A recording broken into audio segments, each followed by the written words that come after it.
വറഹ്മത്തുള്ളാഹി വബറകാതുഹു. അസ്സലാമു അലൈക്കും. ഉസ്താദിന്റെ വാക്കുകൾ ഞാൻ മാനിക്കുന്നു. എന്നാലും ഞാൻ ഉസ്താദിന്റെ ക്ലാസ് തുടങ്ങുമ്പോൾ ഇവിടെ കാത്തിരിക്കുകയാണ്. ഇന്നലെ രാത്രി ഞാൻ ഒരു ചോദ്യം ചോദിച്ചു. അപ്പൊ എന്നോട് പറഞ്ഞു നാളെ ഉച്ചക്ക് ഫിഖി മസലകൾ ചോദിക്കാൻ വേണ്ടി ഉസ്താദ്മാരൊക്കെ ഉണ്ട്, അവരോട് ചോദിച്ചാൽ മതിയെന്ന്. അതുകൊണ്ടാണ് ഞാൻ ഇതുവരെ ഇവിടെ വെയിറ്റ് ചെയ്തത്. ഈ പരിപാടി കഴിയും വരെ ക്ലാസ്സും കേട്ടു. അൽഹംദുലില്ലാഹ് സന്തോഷമാണ്. അപ്പൊ ഈ ഒരു ചെറിയൊരു സംശയം എന്ന് പറഞ്ഞാല്, ഈ ഒട്ടകത്തിനെ വെച്ച് കഴിക്കല് കൊണ്ട് വുളുവും മുറിയുമെന്ന് ഇവിടെ കുറച്ചാൾ പറയുന്നത് കേട്ടു. അപ്പൊ ഞാൻ മദ്രസ പഠിപ്പിച്ച ആളാണ്. അപ്പൊ ഞാൻ ഇതുവരെ പഠിപ്പിച്ച് കൊടുത്തിട്ടുമില്ല. അപ്പൊ എനിക്ക് ചെറിയ ഡൗട്ട് എന്താ പറഞ്ഞാൽ വേറെ ഏതെങ്കിലും മദ്ഹബില് അങ്ങനെ ഉണ്ടോ എന്ന് എനിക്കറിയില്ല. എന്തായാലും ഹദീസ് ഞാൻ കണ്ടു, ജാബിർ റളിയല്ലാഹു തൊട്ട് ഉദ്ധരിക്കുന്ന ഹദീസാണ്. ഞാൻ ഇന്നലെ രാത്രിയോട് വായിച്ചിരുന്നു. ഇപ്പൊ ഞാൻ നെറ്റ് ക്ലോസ് ആക്കിയത് കൊണ്ട് ആ വെബ്സൈറ്റ് ഞാൻ എടുത്തിട്ടില്ല. അപ്പൊ അതിൽ വ്യക്തമായിട്ട് പറയുന്നുണ്ട്. അപ്പൊ അതിന്റെ ഒന്ന് ഉസ്താദ് പെട്ടെന്ന് പറഞ്ഞു തന്നാലും ഒക്കെ. അത് നമുക്ക് നാളെ ഓതാനുള്ള ഭാഗമാണ്. ഉദു മുറിയുന്ന കാര്യങ്ങൾ എന്തൊക്കെയാണ് എന്ന് ഓതാൻ തന്നെ ഉള്ളൂ നാളത്തെ പാഠം. എന്നാൽ ഷാഫി മദ്ഹബ് അനുസരിച്ച് ദുന്യാവിലുള്ള ഏത് മാംസം ഭക്ഷിച്ചാലും ഉദു മുറിയില്ല. മാലികി മദ്ഹബ് അനുസരിച്ച്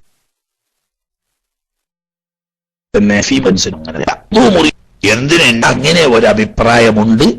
ഒട്ടകത്തിന്റെ മാംസം ഭക്ഷിക്കുകയോ ഒട്ടകത്തിന്റെ പാല് കഴിക്കുകയോ ചെയ്താൽ വുദൂ മുറിയുമെന്നും വുദൂ എടുക്കണമെന്നും അഭിപ്രായം ആ മദ്ഹബിലുണ്ട്. ഹംബലി ഹബില് മാപ്പൊന്നും നോക്കിയിട്ടല്ല, നമ്മളെ വഹാബികൾ ഇങ്ങനെ എല്ലാരും പറയാത്തത് പുതിയതൊന്ന് കേട്ടാ അതൊരു പുതുമ എന്നുള്ള നിലക്ക് ഇങ്ങനെ കൊണ്ടിറക്ക. ദുന്യാവിൽ എന്താണ് പുതിയ കേൾക്കുന്നത് അതൊക്കെ കൊണ്ടിറക്കുന്ന സ്വഭാവമാണല്ലോ ഈ സാധുക്കൾക്ക്. അങ്ങനെ നമ്മളെ വഹാബികള് ഇതൊരു കിട്ടിയ തന്നെ വേറെ ആരും പറയുന്നേക്കില്ല. നമ്മളെ ഇന്ത്യയിൽ ആകെ അറിയപ്പെടുന്നത് രണ്ട് മദ്ഹബാ. ഒന്ന് ഭൂരിപക്ഷം ആളുകളും ഹനഫി മദ്ഹബും, കേരളം പോലെയുള്ള സ്ഥലങ്ങളിൽ ഷാഫി മദ്ഹബും. ഈ രണ്ട് മദ്ഹബിലും അല്ലാഹു ഹലാലാക്കി ഏത് ഭക്ഷണം കഴിച്ചാലും ഒതു മുറിയില്ല. അപ്പൊ അത് പറയുന്നതിൽ ഒരു പുതുമല്ലല്ലോ. അപ്പൊ നമ്മളെ നാട്ടിൽ എവിടെയും കേൾക്കാത്തൊരു പുതിയ ഇൽമാണല്ലോ.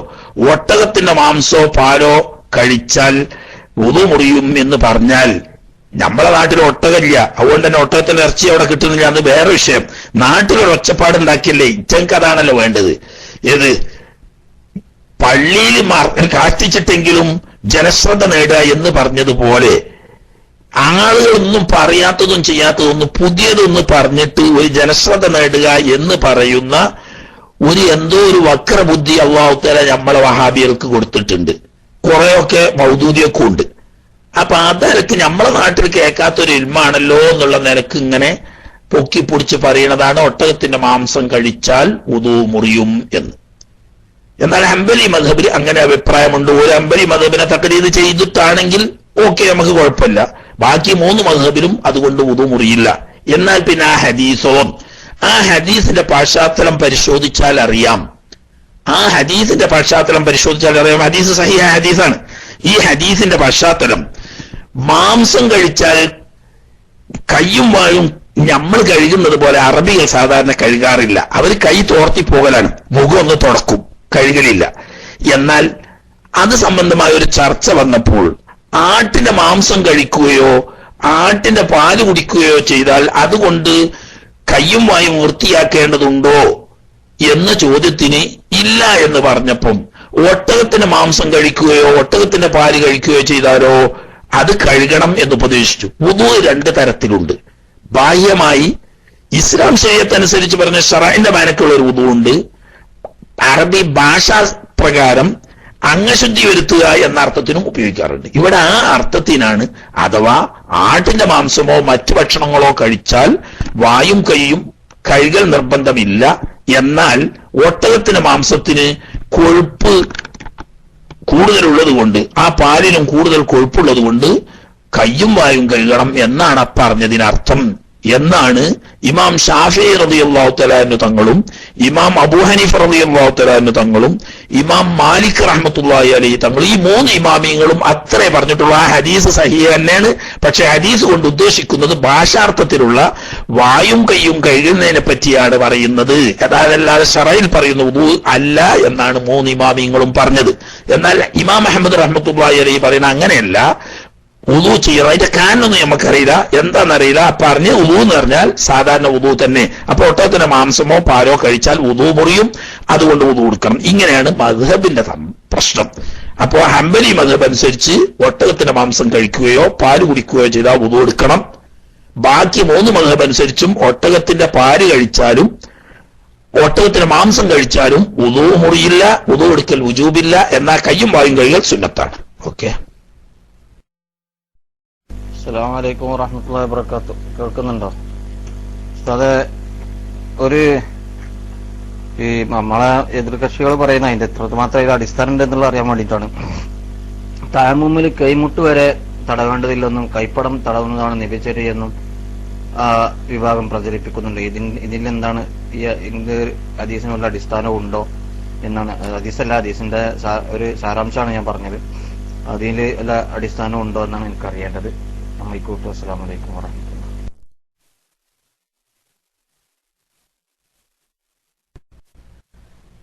തയമ്മം ചെയ്യുമ്പോൾ ഇമാം ഷാഫിഈ റഹ്മത്തുള്ളാഹി അലൈഹി തങ്ങളും ഇമാമു ദാറുൽ ഹിജ്റ ഇമാം മാലിക് റഹ്മത്തുള്ളാഹി അലൈഹി തങ്ങളും പറയുന്നത് കൈ തടകുക എന്നാണല്ലോ ഖുർആൻ പറഞ്ഞത്. ആ അടിസ്ഥാനത്തിൽ കൈ ഫർളായ കഴുകൽ അറിയപ്പെട്ടത് മുട്ടുവരെ ആയതുകൊണ്ട് തടകലും മുട്ടുവരെ എന്നതാണ് വേണ്ടത് എന്ന് ഇമാം ഷാഫിഈ റഹ്മത്തുള്ളാഹി അലൈഹി തങ്ങളും ഇമാം മാലിക് റഹ്മത്തുള്ളാഹി അലൈഹി തങ്ങളും പറയുന്നു. അതിന് വുളൂഇൽ കൈ കഴുകൽ നിർബന്ധമാവുന്നത് എവിടെ വരെയാണോ അത് തന്നെയാണ് തയമ്മം ചെയ്യുന്ന സമയത്ത് കൈ തടകൽ വുജൂബായതും എന്നാണ് അവർ പറയുന്നത്. അത് സ്വഹാബത്തിൽപ്പെട്ട വലിയൊരു ഭാഗം മഹാന്മാരായ സ്വഹാബത്തും ആ വീക്ഷണക്കാരാണ്. എന്നാൽ ഹനഫി മദ്ഹബിലും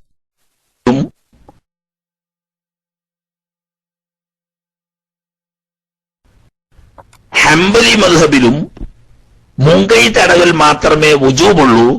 മുതഹാബാക്കൾ നബി സല്ലല്ലാഹു അലൈഹി വസല്ലം തങ്ങളിൽ നിന്ന് ഹദീസല്ല, ചില സഹാബാക്കൾ 2 മുഖം തടവുന്നതിന് പുറമെ 2 കൈ മുങ്കൈ മാത്രം തടകി തയമ്മം ചെയ്തതായി ചില അസറുകളിലുണ്ട്. ആ അടിസ്ഥാനത്തിൽ കൈ തടകുക എന്ന് പറഞ്ഞാൽ ചുരുങ്ങിയത് മുങ്കൈ, കാരണം ഖുർആനിൽ അല്ലാഹു തആല കൈ മുറിക്കുക എന്ന് പറഞ്ഞെടുത്ത് മുങ്കൈയാണല്ലോ വ്യാഖ്യാനിക്കപ്പെട്ടത്. എന്നതുപോലെ കൈ തടയുക എന്ന് പറഞ്ഞാൽ ചുരുങ്ങിയ സാധ്യത മുങ്കൈയല്ലേ, അത് മതി.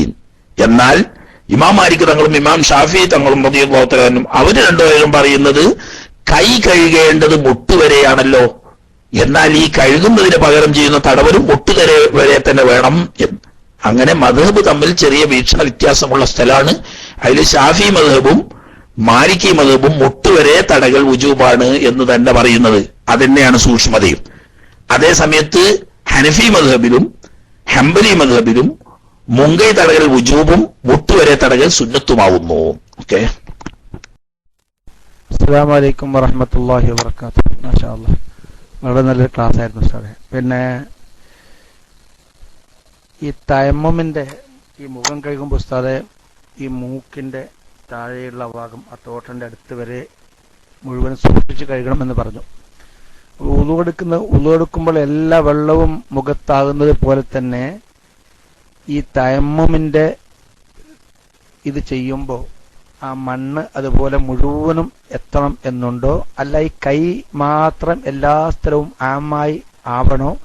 അല്ല എല്ലാ സ്ഥലത്തും കൊണ്ട് എന്ന ഒരു ധാരണ, ഒരു യഖീന് മതിയോ ഉസ്താദ്? ഒന്ന് വിശദീകരിച്ചാന്നായിരുന്നു, ഒരു സൂക്ഷ്മത കൊണ്ട് ചോദിച്ചതാണ്. അസ്സലാമു അലൈക്കും.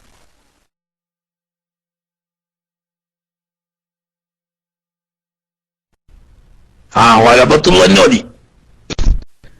എല്ലാ ഭാഗത്തും വെള്ളം എത്തി എന്ന വലപത്തും തന്നെ മതി എന്നതുപോലെ തന്നെ എല്ലാ ഭാഗത്തും കൈ മണ്ണിലടിച്ച കൈ എല്ലാ ഭാഗത്തും എത്തി എന്നുള്ള വലപത്തും തന്നെ ഉണ്ടായാൽ മതി.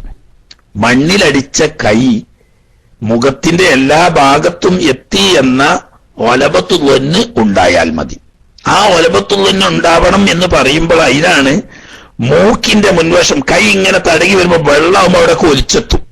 മണ്ണ് ഒലിച്ചെത്തൂല. അതുകൊണ്ട് കൈ അവിടെ എത്തിക്കുക തന്നെ വേണം എന്ന് പറയാൻ കാരണം മണ്ണ് അവിടെ എത്തുക എന്നല്ല, മണ്ണിലടിച്ച കൈ എല്ലാ സ്ഥലത്തും എത്തണം. അതാ പറഞ്ഞു. അതിന്റെ ഒലബത്തുൽ തന്നെ വലിയ യക്കീൻ വേണമെന്നില്ല. യക്കീൻ വേണമെന്ന് പറഞ്ഞാൽ പിന്നെ യുവസുവാസുകാർക്ക് തേമം ചെയ്യാനും കഴിയൂല, കൊടുക്കാനും കഴിയൂല. ഒലബത്തുൽ തന്നെ എത്തി എന്നുള്ള മിക്കവാറും ധാരണ ഉണ്ടായാൽ മതി. അവിടെ മണ്ണെത്തി എന്നല്ല, മണ്ണ് അടിച്ച കൈ എല്ലാ സ്ഥലത്തും എത്തി. അസ്സലാമലൈക്കും. അതെ, നമ്മള് സുബൈക്ക് വേണ്ടി ഒളു എടുത്തു കഴിഞ്ഞ് കാലിന് ഷോക്സ് ഇട്ടിട്ട് പിന്നെ ളുഹർ നിസ്കരിക്കാൻ വേണ്ടി ഒളു എടുക്കുകയാണെങ്കിൽ ഈ ഷോക്സിന് മുകളിൽ തടവിയാൽ മതിയോ അതല്ല ഷോക്സ് അയച്ച് കഴുകി തന്നെ വേണോ? അതായത് ഒളു മുറിഞ്ഞിട്ടുണ്ട് കേട്ടോ ശേഷം. സുബൈക്ക് ഉദു എടുത്തതിന് ശേഷം ഉദുവോടുകൂടി കാലിൽ സോക്സ് ധരിച്ചു. പിന്നീട് ഉദുവൊക്കെ മുറിഞ്ഞിനി കുറെ കഴിഞ്ഞ ശേഷം ഇനി ളുഹറിന് വേണ്ടി ഉദു എടുക്കുന്ന സമയത്ത് സോക്സിൽ തടകിയാൽ മതിയോ അതല്ല അത് അഴിച്ച് കാല് കഴുകണോ എന്നാണ് സുഹൃത്തിന്റെ ചോദ്യം. അത് അഴിച്ച് കാല് കഴുകിയെങ്കിലേ വുദു സഹിയാവൂ. വുദു സഹിയാ കഴിഞ്ഞാൽ പിന്നെ നിസ്കാരം സഹിയാവൂല എന്ന് പറയേണ്ട ആവശ്യമില്ലല്ലോ. എന്നാൽ ഖുഫാണെങ്കിൽ അഥവാ ബൂട്ടാണ് ധരിച്ചിരുന്നതെങ്കിൽ നേരത്തെ പറഞ്ഞതുപോലെ വുദു എടുത്തതിന് ശേഷം ധരിച്ച ബൂട്ടായിരുന്നു, ബൂട്ടുമ്പോൾ നജസ്സൊന്നും ഇല്ലെങ്കിൽ അതിന്റെ മുകളിൽ തടയാൽ മതി, എന്നിട്ട് അതിട്ട് നിസ്കരിക്കുകയും ചെയ്യാം.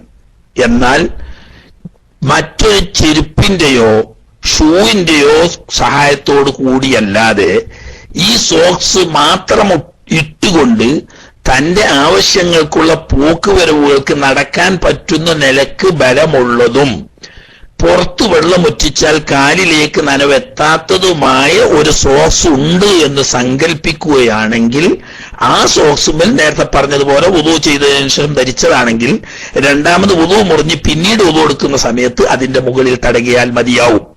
പക്ഷേ ഇന്ന് നമ്മുടെ ഇടയിൽ ഉപയോഗത്തിലുള്ള ഷൂ ധരിക്കുമ്പോൾ ആദ്യം കാലിൽ ധരിക്കുന്ന ഈ സോക്സ് അത് സ്വന്തമായി ധരിച്ച് ഷൂ ഇടാതെ അല്ലെങ്കിൽ ചെരുപ്പിടാതെ നമ്മുടെ ആവശ്യങ്ങൾക്കുള്ള പോക്കുവരവുകൾക്ക് നടക്കാൻ അത് പര്യാപ്തമല്ല. അതോടുകൂടി തന്നെ അതിന്റെ മുകളിൽ വെള്ളമുറ്റിച്ചാൽ ആ നനവ് കാലിലേക്ക് എത്തുകയും ചെയ്യും. ഈ രണ്ട് കാരണത്താൽ ഇന്ന് ഷൂവിനുള്ളിൽ ഉപയോഗിക്കുന്ന ഈ സോക്സിന്റെ മുകളിൽ തടകിയാൽ വുദു സഹിയാവുകയില്ല. അത് അഴിച്ചെടുത്ത് കഴുകുക തന്നെ വേണം. ഇല്ലാതിരുന്നാൽ വുദു സഹിയല്ല, വുദു സഹിയല്ലാതിരുന്നാൽ നിസ്കാരവും സഹിയല്ല. ഇനി അപൂർവങ്ങളിൽ അപൂർവമായി അങ്ങനെ ബലമുള്ള ഒരു സോക്സ് ഉണ്ട്, വെള്ളം മുറ്റിച്ച ഉള്ളിക്കോട്ട് എത്തൂല്ല, ചെരുപ്പിടാതെ അല്ലെങ്കിൽ ഷൂ ഇടാതെ അതുകൊണ്ട് സ്വന്തം തന്നെ പോക്കുവരവുകൾക്ക് പറ്റുന്ന നിരക്കുള്ള ബലവത്വം ആണെങ്കിൽ അതിന്റെ മുകളിൽ തടകാവുന്നതാണ്. ഇല്ലെങ്കിൽ തടകിയാൽ വുദു സഹിയാവൂല, അഴിച്ച് കഴുകുക തന്നെ വേണം. ഇത് പല പ്രാവശ്യം ആവർത്തിച്ച് പറഞ്ഞതാണെങ്കിലും സുഹൃത്ത് പഠിക്കാൻ വേണ്ടി ചോദിച്ചതായിരിക്കും എന്ന നിലക്ക് വീണ്ടും ആവർത്തിച്ച് പറഞ്ഞതാണ്. ഹലോ, അസ്സലാമു അലൈക്കും വറഹ്മത്തുള്ളാഹി. ഉസ്താദേ, ഒരാള് 3 സ്ഥാപനങ്ങളിലേക്ക് നേർച്ചയാക്കി. പക്ഷെ ഓരോ സ്ഥാപനത്തിലേക്കും എത്ര സംഖ്യയാണ് നേർച്ചയാക്കിയെന്ന് ഓർമ്മയില്ല. എന്ന് പറഞ്ഞാൽ ഒരു സ്ഥാപനത്തിലേക്ക് 5000, മറ്റേതിലേക്ക് 10000, വേറൊന്നിലേക്ക് 15000 നേർച്ചയാക്കി. അതറിയാം, പക്ഷെ ഇന്ന സ്ഥാപനത്തിലേക്ക് ഇത്രയാണ് എന്നറിയില്ല. അപ്പൊ എങ്ങനെയാണ് ആ നേർച്ച വീട്ടേണ്ടത് എന്ന് അറിഞ്ഞ കൊള്ളായിരുന്നു. അസ്സലാമു അലൈക്കും. നേരത്തെ മൈക്ക് എടുത്തിരുന്ന ആ സുഹൃത്തിന്റെ ശബ്ദം കേട്ടിരുന്നില്ല. അദ്ദേഹം മൈക്ക് ഒന്ന് ചെക്ക് ചെയ്ത് ശബ്ദം ഉണ്ട് എന്ന് ഉറപ്പ് വരുത്തിയിട്ട് വീണ്ടും അദ്ദേഹത്തിന് മൈക്ക് എടുക്കാവുന്നതാണ്. നേർച്ച വാക്കാൽ പറയണം, എന്നാലാണ് നേർച്ചയാകുക. ആ വാക്കാൽ പറഞ്ഞത് ഇടപാടായതുകൊണ്ട് തന്നെ അത്തരം കാര്യങ്ങൾ എഴുതി വെക്കുന്നത് സൂക്ഷ്മതക്ക് നല്ലതാണ്. കാരണം ഇങ്ങനെ എഴുതി വെച്ചിരുന്നു എങ്കിൽ ഇത്തരം കൺഫ്യൂഷൻസ് പിന്നെ വരാനിടയില്ല. 3 സ്ഥാപനത്തിന് 3 തരത്തിലുള്ള സംഖ്യ നേർച്ചയാക്കി, അത് ഉറപ്പ്. ഏത് സ്ഥാപനത്തേക്ക് 15 നേർച്ചയാക്കിയെന്ന് അറിയില്ല, എവിടത്തേക്കാണ് 10 എന്നും അറിയില്ല, എവിടത്തേക്കാണ് 5 എന്നും അറിയില്ല. അവിടെ ഇപ്പൊ പ്രശ്നം. അപ്പൊ ഒരു സ്ഥാപനത്തിലേക്ക് 5, മറ്റൊരു സ്ഥാപനത്തിലേക്ക് 10, ഇനി മൂന്നാമതൊരു സ്ഥാപനത്തിലേക്ക് 15 നേർച്ചയാക്കിയിരുന്നു. ഏയിലേക്കാണ് 10 നേർച്ചയാക്കിയത് എന്ന് അറിയില്ല, 5 അയക്കാന്നും അറിയില്ല, 15 അയക്കാനും അറിയില്ല. എന്നാൽ സൂക്ഷ്മത എല്ലാത്തിലേക്കും 15 കൊടുക്കുക. എന്നാൽ നിങ്ങളുടെ നേർച്ചയാക്കിയ ഫർദാവും. ഫർദ് വീടി എന്ന് ഉറപ്പ് വരുത്താൻ എളുപ്പ വഴി അതാ. നിങ്ങളുടെ സദക്കാവും 15 ഏതോ ഒന്നുക്ക് 15 നേർച്ചയാക്കിയാണല്ലോ. അത് ഈ ഒന്നാമത്തേക്ക് പോകാം, രണ്ടാമത്തേക്ക് പോകാം, മൂന്നാമത്തേക്ക് പോകാം. അസ്സലാമലൈക്കും. എന്റെ ചോദ്യം നേരത്തെ ചിലപ്പോ ഇവിടെ പറഞ്ഞിട്ടുണ്ടാവും, ഞാൻ കേട്ടില്ല. ഈ വലിയ അശുദ്ധിയുള്ള ഒരാള് പിന്നെ കൈ മാത്രം കഴുകിയിട്ട് നഖം മുറിക്കുക എന്നിട്ട് കുളിക്കുക, അല്ലെങ്കിൽ മുഖം മാത്രം കഴുകിയിട്ട് താടി വടിക്കുക എന്നിട്ട് കുളിക്കുക, അങ്ങനെയുള്ളതൊക്കെ പറ്റുമോ? പൂർണ്ണമായി കുളിച്ചതിന് ശേഷം മാത്രമേ എല്ലാം ചെയ്യാൻ പറ്റുമോ എന്നുള്ള ചോദ്യം. അസ്സലാമു അലൈക്കും. അപ്പൊ എന്റെ മൈക്ക് എപ്പോഴാ പോയത്? ഞാൻ മറുപടി പറഞ്ഞുകൊണ്ടിരിക്കുന്നല്ലോ, അതിന്റെ ഇടക്കാണല്ലോ നമ്മളെ ഷാഹുല് മൈക്ക് എടുത്തത്. എങ്ങനെ വന്നതെന്ന് അറിഞ്ഞില്ല. നേർച്ച ചോദിച്ച മനുഷ്യനോടുള്ള മറുപടി പറഞ്ഞുകൊണ്ടിരിക്കുകയായിരുന്നു. ശരിയല്ലേ? അങ്ങനെ കരുതിയതാ, വിട്ടിട്ടില്ല. കാരണം ഒരു വലിയ സാമ്പത്തികമായ വിഷയമുള്ള ഫർമായ ഒരു കാര്യമല്ലേ. ചിലപ്പോൾ അദ്ദേഹത്തിന് മനസ്സിലായിട്ടുണ്ടായിരിക്കാം, എന്നാലും ശ്രോതാക്കൾക്ക് മനസ്സിലാവണമല്ലോ. അതുകൊണ്ട് അത് പറഞ്ഞുകൊണ്ടിരിക്കുക. ഇതിന്റെ ഇടയിലാണ് അതൊരു വലിയ പ്രശ്നമാണ്. നേർച്ചയാക്കി കഴിഞ്ഞാൽ ഫർവായി, പിന്നെ നമ്മൾ അള്ളാഹുവിന്റെ അടുക്കൽ നമ്മൾ കടക്കാരായി കൊടുത്തേ പറ്റുള്ളൂ. ഇവിടെ പ്രശ്നമാണെങ്കിലോ വലിയ പ്രയാസമുള്ള പ്രശ്നമാണ്. മൂന്നിൽ ഒരു സ്ഥാപനത്തേക്ക് 15 നേർച്ചയാക്കി നിന്നുള്ള ഉറപ്പാ. ബാക്കി ഒരൊറ്റയ്ക്ക് 10, ഒരൊറ്റയ്ക്ക് 5. അപ്പൊ 3 15 കൊടുക്കണം, എന്നാലേ നമ്മള് ഫർദ് വീടി എന്ന് ഉറപ്പാവുള്ളൂ. അതാണ് സൂക്ഷ്മതാന്ന്. മനസ്സിലായില്ലേ? അതാണ് സൂക്ഷ്മത.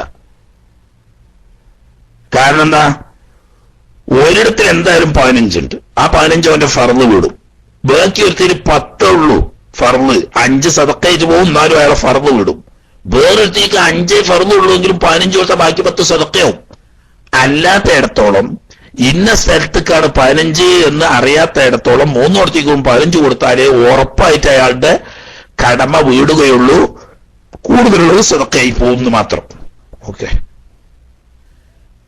പിന്നെ ഷാഹുവിന്റെ ചോദ്യം ഞാൻ കേട്ടത്, ജനാപത്തുണ്ട് അഥവാ വലിയ ശുദ്ധിയുണ്ട്, ഹൈറുണ്ടായിട്ട് ശുദ്ധിയായ സമയത്താണ് കുളിക്കേണ്ട സമയമാണ്.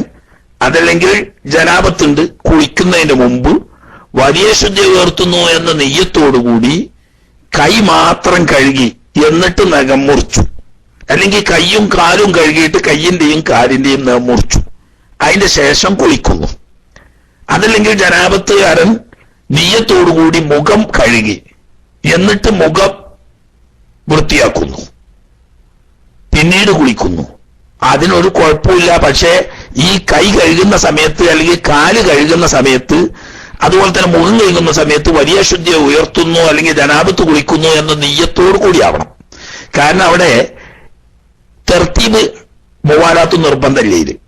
അപ്പൊ ഏത് ഭാഗം നെയ്യത്തോടു കൂടി കഴിയാലും ആ ഭാഗം ശുദ്ധിയാവും. മനസ്സിലായില്ലേ? ഏത് ഭാഗം നെയ്യത്തോടു കൂടി കഴിയാലും, ഇനിയിപ്പോ ഉദാഹരണം പറയാ, അവന്റെ കക്ഷം വൃത്തിയാക്കണം എന്നുണ്ട്, അതുപോലെ തന്നെ ഗുഹ്യഭാഗം വൃത്തിയാക്കണം എന്നുണ്ട്, ജനാപത്തുള്ള സമയമാണ്, ആ ഭാഗം എന്താക്കുക, നെയ്യത്തോടുകൂടി വലിയ ശുദ്ധി ഉയർത്തുന്നു അല്ലെങ്കിൽ ജനാപത്ത് ഒഴിക്കുന്നു എന്ന നെയ്യത്തോടുകൂടി ആ ഭാഗം മാത്രം കഴിയാൽ മതി. എന്നാ ആ ഭാഗം ശുദ്ധിയായി. ആ ഭാഗം ശുദ്ധിയായതിനു ശേഷം അവിടെ നിങ്ങൾ സേവ് ചെയ്ത് വൃത്തിയാക്കിക്കോളി, അതുപോലെ തന്നെ മുറിച്ച് വൃത്തിയാക്കിക്കോളി, എന്നിട്ട് ബാക്കി കുളിച്ചാൽ മതി. രണ്ടാമത് നെയ്യത്ത് അടക്കിക്കോളൊന്നുമില്ല, ആദ്യത്തെ നെയ്യത്ത് തന്നെ മതി. രണ്ടാമത് വേണമെങ്കിൽ നെയ്യത്ത് വെക്കുന്നതിന് തെറ്റില്ല, പക്ഷെ ആദ്യത്തെ നെയ്യത്ത് തന്നെ മതി. അതിന്റെ കാരണം കുളിയിൽ തർത്തീബ് മുവാലാത്തും നിർബന്ധമില്ല, നിറ ക്രമം പാലിക്കേണ്ടതുമില്ല, ഒന്നിന്റെ ഉടനെ മറ്റേതായിക്കോളൊന്നുമില്ല. ഇപ്പൊ ഉദാഹരണം പറഞ്ഞാൽ രാത്രി ജനാപത്തുണ്ടായി, എന്നാൽ ഉദൂർത്ത് ഉറങ്ങണം എന്നുള്ള സുന്നത്ത്, സുബൈക്ക് എഴുന്നേറ്റ് കുളിക്കാന്ന് കരുതി നമ്മൾ, എന്നാൽ ഇപ്പോ തന്നെ വലിയ ശുദ്ധി ഉയർത്തുന്നു എന്ന നെയ്യത്തോടു കൂടി എന്താക്കി വുദൂ ചെയ്തു, എന്നാൽ ആ ഭാഗം വലിയ ശുദ്ധി വരും, ബാക്കിയുള്ളത് പിന്നെ കുളിച്ചാൽ മതി എന്നതുപോലെ തന്നെ. അപ്പൊ നിർമ്മുറിക്കുന്നതിന് മുമ്പ്, അതുപോലെ തന്നെ ഗുഹ്യരോമങ്ങള്, കക്ഷരോമങ്ങള്, മുഖം പോലത്തത് വൃത്തിയാക്കുന്നതിന് മുമ്പ് നെയ്യത്തോടു കൂടി ആ ഭാഗം കഴുകിക്കഴിഞ്ഞാൽ പിന്നെ നിർമ്മുറിക്കുന്നതിനോ മുടി നീക്കുന്നതിനോ ഒന്നും ഒരു കുഴപ്പമില്ല, ബാക്കിയുള്ളത് പിന്നെ കുളിച്ചാൽ മതി. പക്ഷേ ഈ ആദ്യം കഴുകുന്ന സമയത്ത് നെയ്യത്ത് വേണം, രണ്ടാമത് പിന്നെ നെയ്യത്ത് ആവർത്തിക്കൽ നിർബന്ധമില്ല. ആ സുഹൃത്തിന്റെ മൈക്ക് ശബ്ദം കേൾക്കുന്നുണ്ട്, പക്ഷെ ശബ്ദം കുറച്ച് കുറവുണ്ട് എന്നുള്ളൂ. ഒന്നുകൂടി ശബ്ദം കൂട്ടിയിട്ട് ചോദിച്ചാൽ നന്ന്, ഇല്ലെങ്കിൽ ആ ശബ്ദത്തിൽ തന്നെ ഒരു വിധത്തിൽ ചെറിയ തോതിൽ കേൾക്കുന്നുണ്ട്. ഒന്നുകൂടി ശബ്ദം കൂട്ടാൻ പറ്റുമെങ്കിൽ കൂട്ടിക്കാളി, എന്നിട്ട് പെട്ടെന്ന് ചോദിക്കുക. കുറെ പ്രാവശ്യം ഹലോ ഹലോ എന്ന് ചോദിച്ചു നിന്ന് സമയം കളയേണ്ടതില്ല, പെട്ടെന്ന് മൈക്കെടുത്ത് ചോദിക്കാം.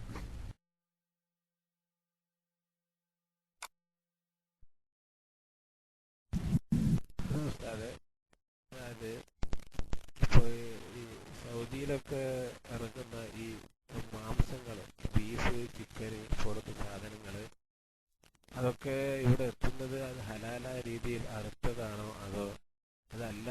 ഇപ്പൊ ഈ ഫേസ്ബുക്കിൽ മറ്റതൊക്കെ കാണാം, അതിന്റെ ഓരോ ക്ലിപ്പുകൾ കാണാം, അത് പല നിരക്കും അറുത്തത്. അപ്പൊ അതിന്റെ അത് വിധി എന്താ, അത് തിന്നാൻ പറ്റോ ഇല്ലേ? അതുപോലെ തന്നെ ഈ വിപണിയിൽ കിട്ടുന്ന ക്രീമുകൾ, മുഖത്ത് മറ്റൊക്കെ തേക്കുന്ന ലോഷന് കാര്യങ്ങളൊക്കെ, അതൊക്കെ അതിലൊക്കെ മൃഗത്തിന്റെ കൊഴുപ്പൊക്കെ ഉണ്ടെന്ന് കേൾക്കുന്നു. അതുകൊണ്ട് അതിന്റെ വിധി എന്താ, തേക്കാൻ പറ്റോ ഇല്ലേ?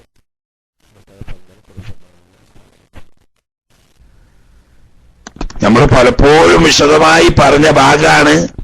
ആ സുഹൃത്ത് അത് കേട്ടിട്ടുണ്ടാവില്ല എന്നുള്ളതാണ്. ശബ്ദം കുറച്ച് കുറവാണ്, എന്നാലും കുറഞ്ഞ ശബ്ദത്തിലാണെങ്കിൽ എനിക്ക് കേൾക്കുന്നുണ്ട്. അദ്ദേഹം ചോദിച്ചത്, ഇവിടങ്ങളിലൊക്കെ ഇന്ന് മാർക്കറ്റിൽ ലഭിക്കുന്ന കോഴി, മറ്റ് മാംസങ്ങൾ എന്നിവ, അതുപോലെ തന്നെ മറ്റ് ചില ഭക്ഷ്യപദാർത്ഥങ്ങൾ, ഈ കോഴി അല്ലെങ്കിൽ ഈ മറ്റ് മാംസങ്ങളൊക്കെ അർത്ഥതാണെന്ന് ഉറപ്പുണ്ടോ?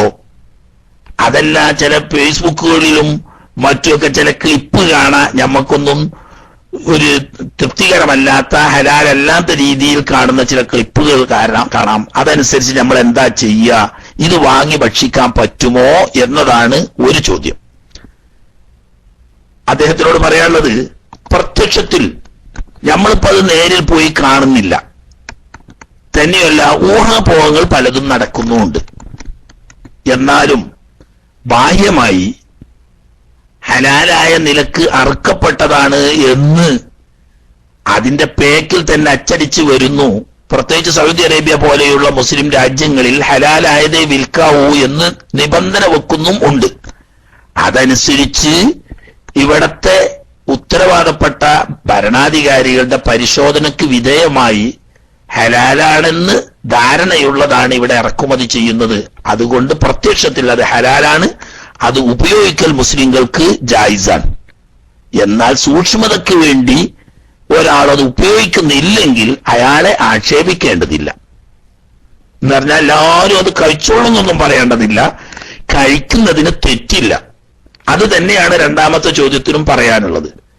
അതിൽ നജസായ പന്നിയുടെ കൊഴുപ്പ് പോലത്തത് ചേർക്കുന്നുണ്ട് എന്ന് പറയപ്പെടുന്ന ചില ഭക്ഷ്യപദാർത്ഥങ്ങൾ ഹലാലായതേ ഇറക്കാവൂ എന്ന് നിബന്ധന വെക്കുന്ന മുസ്ലിം ഭരണം നടക്കുന്ന രാജ്യങ്ങളാവുന്ന സൗദി അറേബ്യ പോലെയുള്ള രാജ്യങ്ങളിൽ അത്തരം വസ്തുക്കളിൽ ഊഹം കേൾക്കുന്നുണ്ടെങ്കിൽ പോലും ഹലാലാണെന്നുള്ള നിലക്ക് പ്രത്യക്ഷത്തിൽ നമുക്കത് ഉപയോഗിക്കാം. ഉദാഹരണം പറഞ്ഞാൽ, മഹാനായ റസൂലുള്ളാഹി സ്വല്ലല്ലാഹു അലൈഹി വസല്ലമ തങ്ങൾ മദീനയിൽ ജീവിക്കുന്ന കാലത്ത്, അക്കാലത്ത് ക്രിസ്ത്യാനികൾ മാത്രമുണ്ടായിരുന്ന ഷാമിൽ നിന്നും പാൽക്കട്ടി കൊണ്ടുവരപ്പെട്ടു. അപ്പൊ അന്ന് മദീനത്തും പരിസരത്തും ഒക്കെ വ്യാപകമായ ഒരു ഊഹാപോഹമുണ്ട്.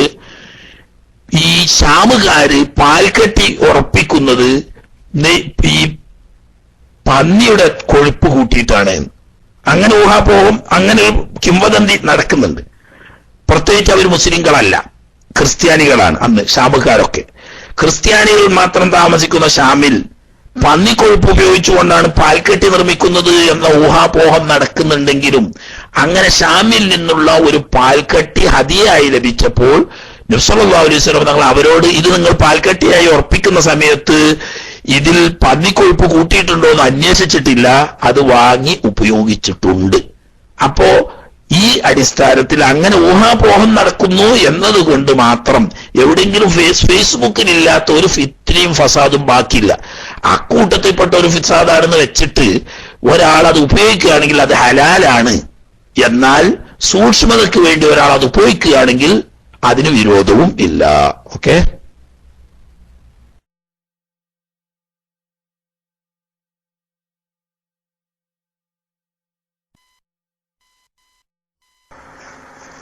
അസ്സലാമു അലൈക്കും. ഉസ്താദ് കേൾക്കുന്നുണ്ടല്ലോ? നേരത്തെ ഉസ്താദ് ഷോക്സിന്റെ വിഷയം പറഞ്ഞു. ഷോക്സില് തടവിയാ മതി എന്ന് പറഞ്ഞു. അത് ഗൾഫിൽ നിന്ന് പല ആളുകളും അത് പഠിച്ചിട്ട് അത് കണ്ട് പല ആളുകളിൽ നിന്നും കണ്ടിട്ട് നമ്മുടെ നാട്ടിൽ നിന്ന് പല ആളുകളും അത് ചെയ്യുന്നുണ്ട്. അതിനറിയായിരിക്കും. അതേ രൂപത്തിൽ തന്നെ ഈ അത്തഹിയാത്തില് കൈ സ്വഭാവരല് വല്ലാതെ അനക്കുന്നു. അതിന് ഏതെങ്കിലും തെളിവുകൾ ഉണ്ടോ എന്ന് വലിയ വലിയ മുതവന്മാരെന്നെ അങ്ങനെ കൈ വല്ലാതെ അളക്കുന്നുണ്ട്. അത് ഇവരുടെ മദ്ഹബ് അനുസരിച്ച്, അംബലി മദ്ഹബ് അനുസരിച്ചെങ്കിലും അങ്ങനെ അനക്കലുണ്ടോ എന്നതിനെ കുറിച്ച് ഒരു അറിവ് കിട്ടിയാൽ നന്നായിരുന്നു എന്ന് ഓർമ്മപ്പെടുത്തുന്നു. മൈക്ക് റിലീസ് ചെയ്യുന്നു. അസ്സലാമു അലൈക്കും. സോക്സ് തടവാൻ പാടില്ല എന്നാ പറഞ്ഞേ, പറ്റുന്നല്ല. സോക്സ് തടവാൻ പറ്റൂല, അതുകൊണ്ട് വുളൂ സയ്യാവൂല, നിസ്കാരം സയ്യാവൂല. ഇപ്പോഴും പറ്റുന്നത് കേട്ട് സോക്സ് തടവാൻ പറ്റൂല. അങ്ങനത്തെ ഒരു സോക്സ് ദുന്യാവിൽ ഇന്ന് ഉപയോഗിക്കുന്നില്ല. ചെരുപ്പും ഷൂസും ഇടാതെ സ്വന്തം ആവശ്യങ്ങൾക്ക് നടക്കാൻ പറ്റുന്ന നിലക്ക് ഉറപ്പുള്ളതും വെള്ളമൊറ്റിച്ചാൽ ഉള്ളിലേക്ക് നനയാത്തതുമായ സോക്സ് ഉണ്ടെങ്കിൽ മാത്രമേ തടകാൻ പാടുള്ളൂ എന്നും, അല്ലാത്ത സോക്സ് തടകിയാൽ വുളൂ സഹിയാവില്ല എന്നും, വുളൂ സഹിയാവാതിരുന്നാൽ നിസ്കാരം സഹിയാവില്ല എന്നും ആണ് പറഞ്ഞത്. അത് ഒന്നുകൂടി അടിവരയിട്ട് മനസ്സിലാക്കുക. അത് നാട്ടിൽ നിന്ന് ചെയ്താലും ഇവിടെ നിന്ന് ചെയ്താലും എവിടുന്ന് ചെയ്താലും 4 മദ്ഹബ് അനുസരിച്ചും ആ വുളൂ സഹിഹല്ല. അതുകൊണ്ട് നിസ്കാരവും സഹിയല്ല. ആഖിർ സമാന്റെ ഫിത്നയുടെ ഫത്വകളിൽപ്പെട്ട ഇപ്പൊ സമീപകാലത്ത് ചില പൊട്ട ജാഹിലീങ്ങൾ ഉണ്ടാക്കി തീർത്ത പുതിയ ദീനാവുന്നു അത്. 4 മദ്ഹബ് അനുസരിച്ചും ശരിയല്ല. ഇതൊക്കെ പല പ്രാവശ്യം ആവർത്തിച്ച് പറഞ്ഞതല്ലേ. വിരല് അനക്കൽ കറാഹത്താണ്. താഴെ വെച്ച വിരല് അശ്ഹദു അല്ലാ ഇലാഹ ഇല്ലല്ലാഹ് എന്ന് പറയുന്ന സമയത്ത് മേൽപോട്ട് ഉയർത്താൻ മാത്രമാണ് കൽപ്പന. അതാണ് സുന്നത്ത്. അത് മാത്രമേ പാടുള്ള ശാന്തരാണ്. ബാക്കിയുള്ളവരൊക്കെ വാട ചെയ്യുന്നതിന് മസല ചോദിക്കേണ്ടയും മസല പഠിക്കേണ്ട ആവശ്യം ഞമ്മക്കില്ല. ഞമ്മക്കത് ചെയ്യാൻ പാടില്ല. ഞമ്മക്ക് ആദ്യം 2 കൈ തൊടയിൽ വൽമുട്ടിനോടടുത്ത് വെച്ചിട്ട് വലത്തെ കൈയിന്റെ 3 വിരലുകൾ മടക്കി വെച്ച് ചൂണ്ടുവിരൽ നീട്ടി താഴ്ത്തി വെക്കുകയും അതിന്റെ താഴെ പള്ളയുടെ ഭാഗത്തായിട്ട് പെരുവിരൽ വെക്കുകയും ചെയ്ത് അത്തഹിയ്യാത്തിൽ അശ്ഹദു അല്ലാ ഇലാഹ ഇല്ലല്ലാഹ് എന്ന് വരുന്ന സമയത്ത് ആ വിരൽ മേൽപോട്ട് ഉയർത്തിപ്പിടിക്കുകയും സലാം വീട്ടുന്നത് വരെ അത് അങ്ങനെ തന്നെ എന്ന് ഉയർത്തിപ്പിടിക്കുകയും അതിലേക്ക് നോക്കുകയും ചെയ്യൽ സുന്നത്താവുന്നു. അത് പഠിച്ചാൽ മതി. നമ്മള് നാട്ടിലെന്തെങ്കിലുമൊക്കെ മസല ഉണ്ടോ എന്ന് പറയേണ്ട ആവശ്യമില്ലല്ലോ.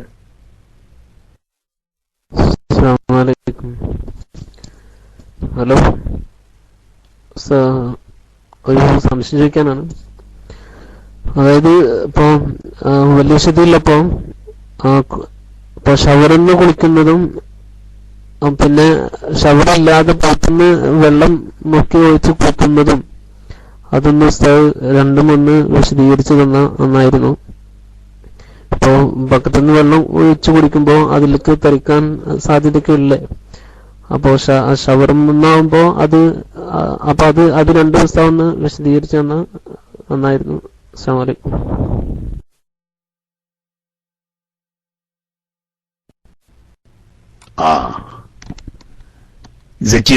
കിതാബിന്റെ യഥാർത്ഥം അടിച്ചിട്ട് ഷാഫി മദ്ഹബിലായി നമുക്ക് ബാത്തിലാവോ ചോദിച്ചാൽ ബാത്തിലാവില്ലെങ്കിലും കറാത്താണ്, അതുകൊണ്ട് കൂലി നഷ്ടപ്പെടും. അത്രേ പൈല് പറയാനുള്ളൂ. അത് ഇല്ല.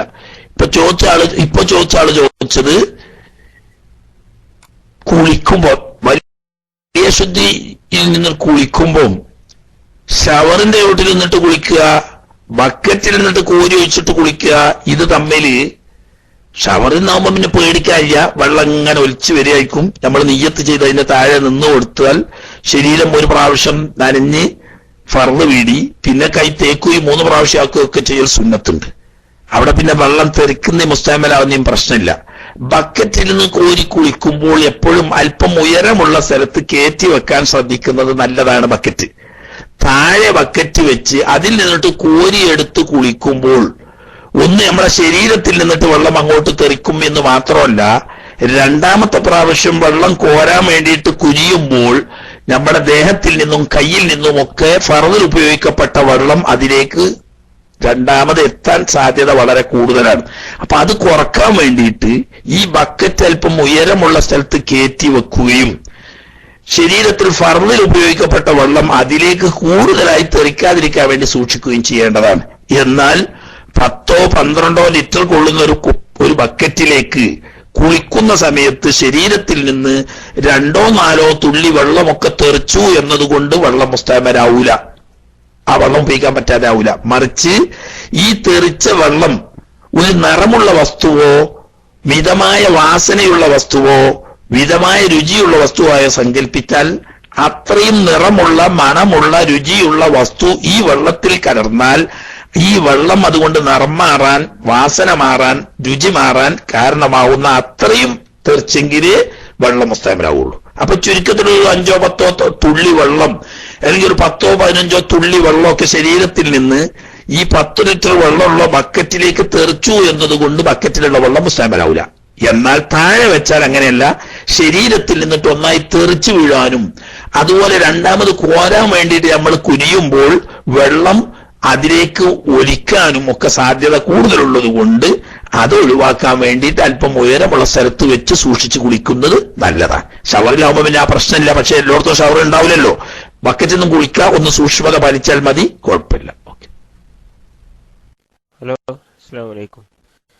തയമ്മം ചെയ്തിട്ട് ഫർള് നിസ്കാരം നിസ്കരിച്ചാൽ വീണ്ടും ആ നിസ്കാരം മടക്കി നിസ്കരിക്കേണ്ടതുണ്ടെന്ന് എന്റെ സംശയം. തയമ്മിന്റെ അവയത്തെ എന്തെങ്കിലും മുറി പറ്റിയിട്ട് പ്ലാസ്റ്റർ ഇടുക ചെയ്തതിന് ശേഷം വീണ്ടും തയമ്മം ചെയ്ത് നിസ്കരിച്ചിട്ട് ആ നിസ്കാരം മടക്കി നിസ്കരിക്കണമെന്ന് എന്റെ ക്വസ്റ്റ്യൻ. ഉസ്താദേ, മൈക്ക് റിലീസ് ചെയ്തു. അസ്സലാമു അലൈക്കും.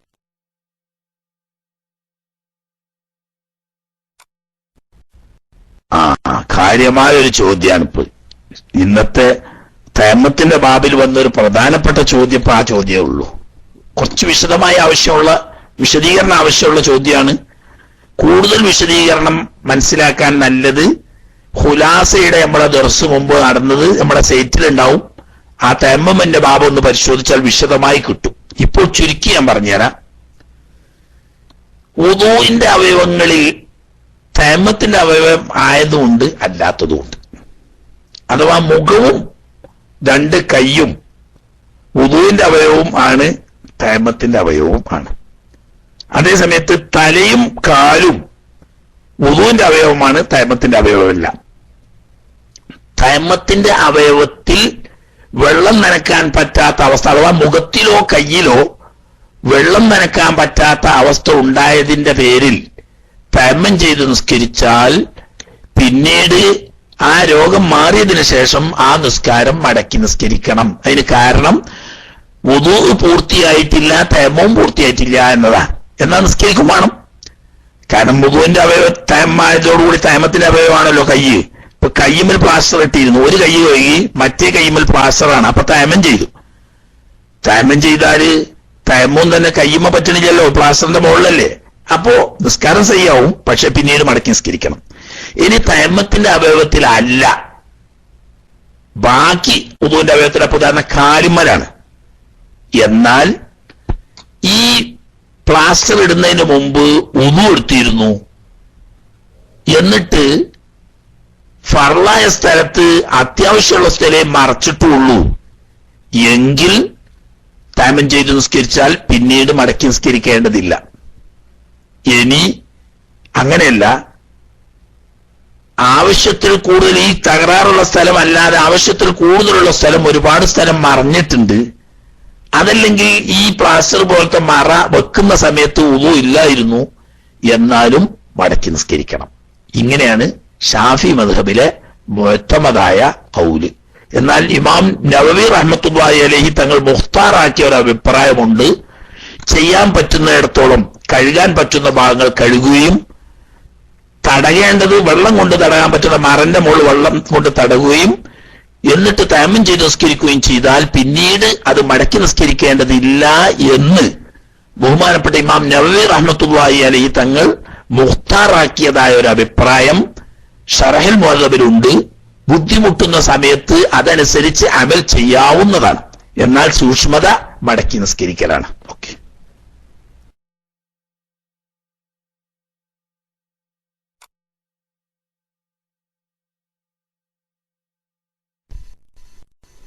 അസ്സലാമു കേൾക്കാമോ?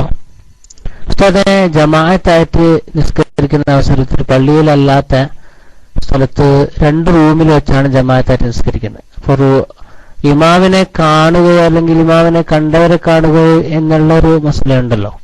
അപ്പോൾ ഒരാള് ഈ മസല അറിയാതെ കുറച്ച് 2 റൂമിന്റെ വാതിൽ കുറച്ച് പുറകിലാണ്, ഈ കക്ഷി 2ാമത്തെ റൂമിൽ കുറച്ച് മുന്നിലായിട്ട് കുറച്ച് ആളുകൾ നിസ്കരിച്ചു. അങ്ങനെയാണെങ്കിൽ അയാളുടെ ജമാഅത്ത് ശരിയാവില്ല എന്നതാണോ, അല്ലെങ്കിൽ അയാളുടെ നിസ്കാരം തന്നെ ശരിയാവില്ല എന്നതാണോ? അസ്സലാമു അലൈക്കും.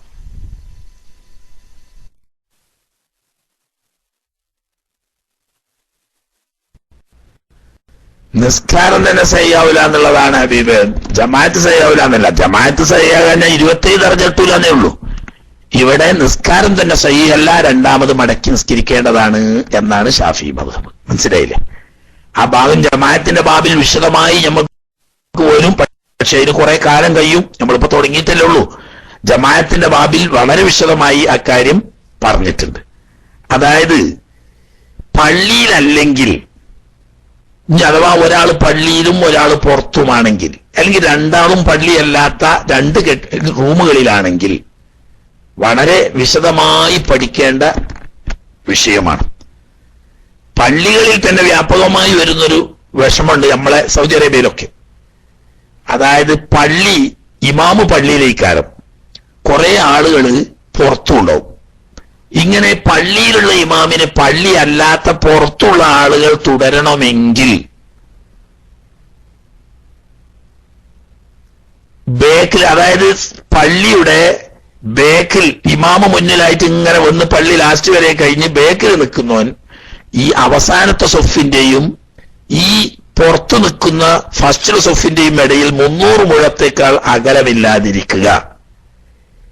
ഇമാമിനെ കാണുക, അല്ലെങ്കിൽ ഇമാമിനെ കാണുന്ന സൊഫിൽ നിന്നിട്ട് അല്പത്തെ കാണുക.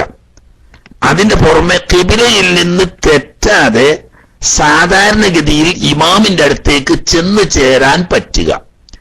ഇത്രയും ഷർത്തൊത്തെങ്കില് പള്ളിയിലുള്ള ഇമാമിനെ പള്ളിയല്ലാത്ത പുറത്തു നിൽക്കുന്ന ആളുകളുടെ തുടർച്ച പള്ളിയുടെ ബേക്കിൽ നിന്ന് സഹിയാവൂ. ഇടതുവശത്തോ വലതുവശത്തോ ആണെങ്കിൽ ഈ 3 നിലക്കാണല്ലോ വരിക. പള്ളിയുടെ ബേക്കിൽ, പള്ളിയുടെ ഇടതുവശത്ത്, പള്ളിയുടെ വലതുവശത്ത്. ബേക്കിലാണെങ്കിൽ 300 മുഴം വരെ അകലം ഉണ്ടാവുന്നതുകൊണ്ട് കുഴപ്പമില്ല. പക്ഷെ എന്ത് വേണം? ഇമാമിനെ കാണുന്ന സൊഫുകളിൽപ്പെട്ട അവസാനത്തെ സൊഫിനെൽപ്പെട്ട ചിലരെയെങ്കിലും കാണുകയും വേണം. പിന്നെ വളവും തിരിവും വരാതെ ഖിബിലയിൽ നിന്നിട്ട് തെറ്റാതെ സാധാരണഗതിയിൽ ഇമാമ് നിൽക്കുന്ന സ്ഥലത്തേക്ക് ചെന്ന് ചേരാൻ സൗകര്യപ്പെടുകയും വേണം. എങ്കിലേ തുടർച്ച പറ്റൂ. ഇടതുവശത്തും വലതുവശത്തുമാണെങ്കിൽ ഇത് മാത്രവും പോരാ, ഇമാമിനോ കാണുന്ന സൊഫിന്റെ അവസാനത്തെ ആളുടെയും പുറത്തു നിൽക്കുന്ന സൊഫിന്റെ ആദ്യത്തെ ആളുടെയും ഇടയിൽ പൂർണ്ണമായി ഒരാൾക്ക് നിൽക്കാനുള്ള സ്ഥലം വിടവുണ്ടായാൽ ആ തുടർച്ച സഹിയാവുന്നതല്ല. അവിടെയും തന്നെ ഖിബിലയുടെ നിന്നും തെറ്റാതെ തിരിയും മറിയുകയും ചെയ്യാതെ സാധാരണഗതിയിൽ ഇമാമ് നിൽക്കുന്ന സ്ഥലത്തേക്ക് ചെന്ന് ചേരാൻ പറ്റുകയും വേണം. AC ഇട്ട പള്ളി ആയതുകൊണ്ട് വാതിലൊക്കെ അടച്ചു വെച്ചിട്ടാണ് ഉണ്ടാകുക. അതുകൊണ്ട് തന്നെ ഇമാമിനെയോ ഇമാമിനെ കാണുന്ന സൊഫിനെയോ കാണുന്നില്ല. ആ സാഹചര്യത്തിൽ നിസ്കാരം തന്നെ സ്വഹീഹല്ല. അതേസമയത്ത് 2ആളും പള്ളിയിലാണെങ്കിൽ വളരെ ഒഴിവുണ്ട്. അവിടെ മുഴത്തിന്റെ പ്രശ്നമില്ല. ഇമാമിന്റെ അടുത്തേക്ക് ചെന്ന് ചേരാൻ പറ്റാത്ത നിരക്ക് ഒരു റൂമിൽ നിന്ന് മറ്റേ റൂമിലേക്ക് കടക്കണ വാതിലടച്ച് കുറ്റിട്ടീണ്, അല്ലെങ്കിൽ വാതിലടച്ച് പൂട്ടീണ്, എന്നാലും ഒക്കെ എന്ത് ചെയ്യാൻ പറ്റും? തുടരാൻ പറ്റും. പക്ഷെ പുറത്താണെങ്കിൽ അത് പറ്റൂല. ഒന്നിരിക്കൽ ഇമാമിനെ കാണണം, അല്ലെങ്കിൽ ഇമാമിനെ കാണുന്നവരെ കാണണം. ഖിബിലയിൽ നിന്നിട്ട് തെറ്റാത്ത നിരക്ക് ഇമാമിന്റെ അടുത്തേക്ക് സാധാരണഗതിയിൽ ചെന്ന് കയറാൻ പറ്റണം. ഇങ്ങനെയൊക്കെ ഷർത്തൊത്തെങ്കിലും നിസ്കാരം തന്നെ സഹിയുള്ളൂ, അല്ലെങ്കിൽ നിസ്കാരം തന്നെ ബാത്തിലാണ്. ഇന്ന് നടക്കുന്ന സൗദി അറേബ്യയിൽ, മറ്റേ ഞാൻ കണ്ടിട്ടില്ല, സൗദി അറേബ്യയിൽ നടക്കുന്ന പല ജുമാകളിലും 100 കണക്കിന് ആളുകൾ പുറത്തുനിന്ന് നിസ്കരിക്കുന്നു. അതിൽപ്പെട്ട ഒറ്റൊരാളുടെയും ജുമാ സഹിയല്ല. 2ാമത് ളുഹ്ർ മടക്കി നിസ്കരിക്കുക. അതിൽ നമ്മളെ മലയാളികളായിരിക്കുന്ന വളവന്മാര് വരെ ഉണ്ട്. ഒരു മുസല്ലിം തോളിട്ടിട്ട് ഒടൂന്ന് ഇമാമ ഖുത്ബ കഴിയാനാവുമ്പോ റൂമിൽ നിന്ന് ഇറങ്ങും. എന്നിട്ട് എവിടെയെങ്കിലും ഒരു തിരി വിരിച്ചിട്ട് ഒരൊറ്റ നിൽക്കാരാ. ചിലപ്പോ ഇമാമ് നിൽക്കണോടത്തേക്ക് കിബിലയിൽ നിന്നിട്ട് തിരിഞ്ഞും മറിഞ്ഞുമല്ലാതെ എത്താൻ കഴിയില്ല. ഇമാമിന്റെ ഇടതോ വലതോ വശത്തായിരിക്കും, വാതിലടച്ചിട്ടാണ്ടാകുക, അങ്ങനെയൊക്കെ ഉണ്ടാവും. അപ്പൊ ആ നിസ്കാരം തന്നെ സഹിയല്ല, ജമാഅത്ത് സഹിയല്ല എന്നല്ല, നിസ്കാരം തന്നെ സഹിയല്ല. രണ്ടാമത് ദുഹ്റ് മടക്കി നിസ്കരിക്കൽ വുജൂബാ. ഹലോ, അസ്സലാമു അലൈക്കും ഉസ്താദ്. എന്റെ ചോദ്യം, യാത്രക്കാരനാണ്, ഇശാഹ് നമസ്കാരത്തിന് ശേഷം ഇശാഹ് ഖളാ ആവാതെ നിശ്ചിത സ്ഥലത്ത് അതല്ലെങ്കിൽ എന്റെ റൂമിൽ എത്താൻ അവസരമുണ്ട്. ഒരു സാഹചര്യത്തിൽ മഗ്രിബ് നമസ്കരിക്കാരം നടക്കുന്ന പള്ളിയുടെ അടുത്ത് വെച്ച് മഗ്രിബ് നമസ്കരിക്കുന്നതോടുകൂടി ഇശാഹിനെ മഗ്രിബിലേക്ക് മുന്തിച്ച് ജമ്മാക്കി നിസ്കരിച്ചാൽ പിന്നീട് തിരിച്ച് റൂമിലെത്തിയാൽ ആ നിസ്കാരം വീണ്ടും നിസ്കരിക്കേണ്ടതുണ്ടോ, അതല്ലെങ്കിൽ നിസ്കാരം പൂർണ്ണമായോ? ഇശാഹിനെ മഗ്രിബിലേക്ക് മുന്തിച്ച് ജമ്മാക്കി നിസ്കരിച്ചത് കഴിഞ്ഞതിന് ശേഷം നിശ്ചിത സ്ഥലത്ത് എത്തിയാൽ, അതാണ് ചോദ്യം. ദുആ വസിയത്തോടെ. അസ്സലാമു അലൈക്കും.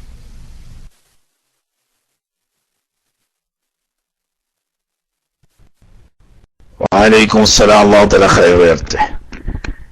അതെ, ആ നിസ്കാരത്തിന് യാതൊരു കുഴപ്പമില്ല. രണ്ടാമത് മടക്കി നിസ്കരിക്കേണ്ടതില്ല.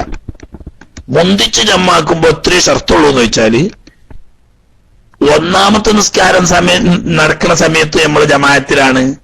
രണ്ടാമത്തെ നിസ്കാരത്തിൽ നിന്നിട്ട് സലാം വീട്ടുന്നത് വരെയും നമ്മൾ ജമാഅത്തിലായി യാത്രയിലായാൽ മതി.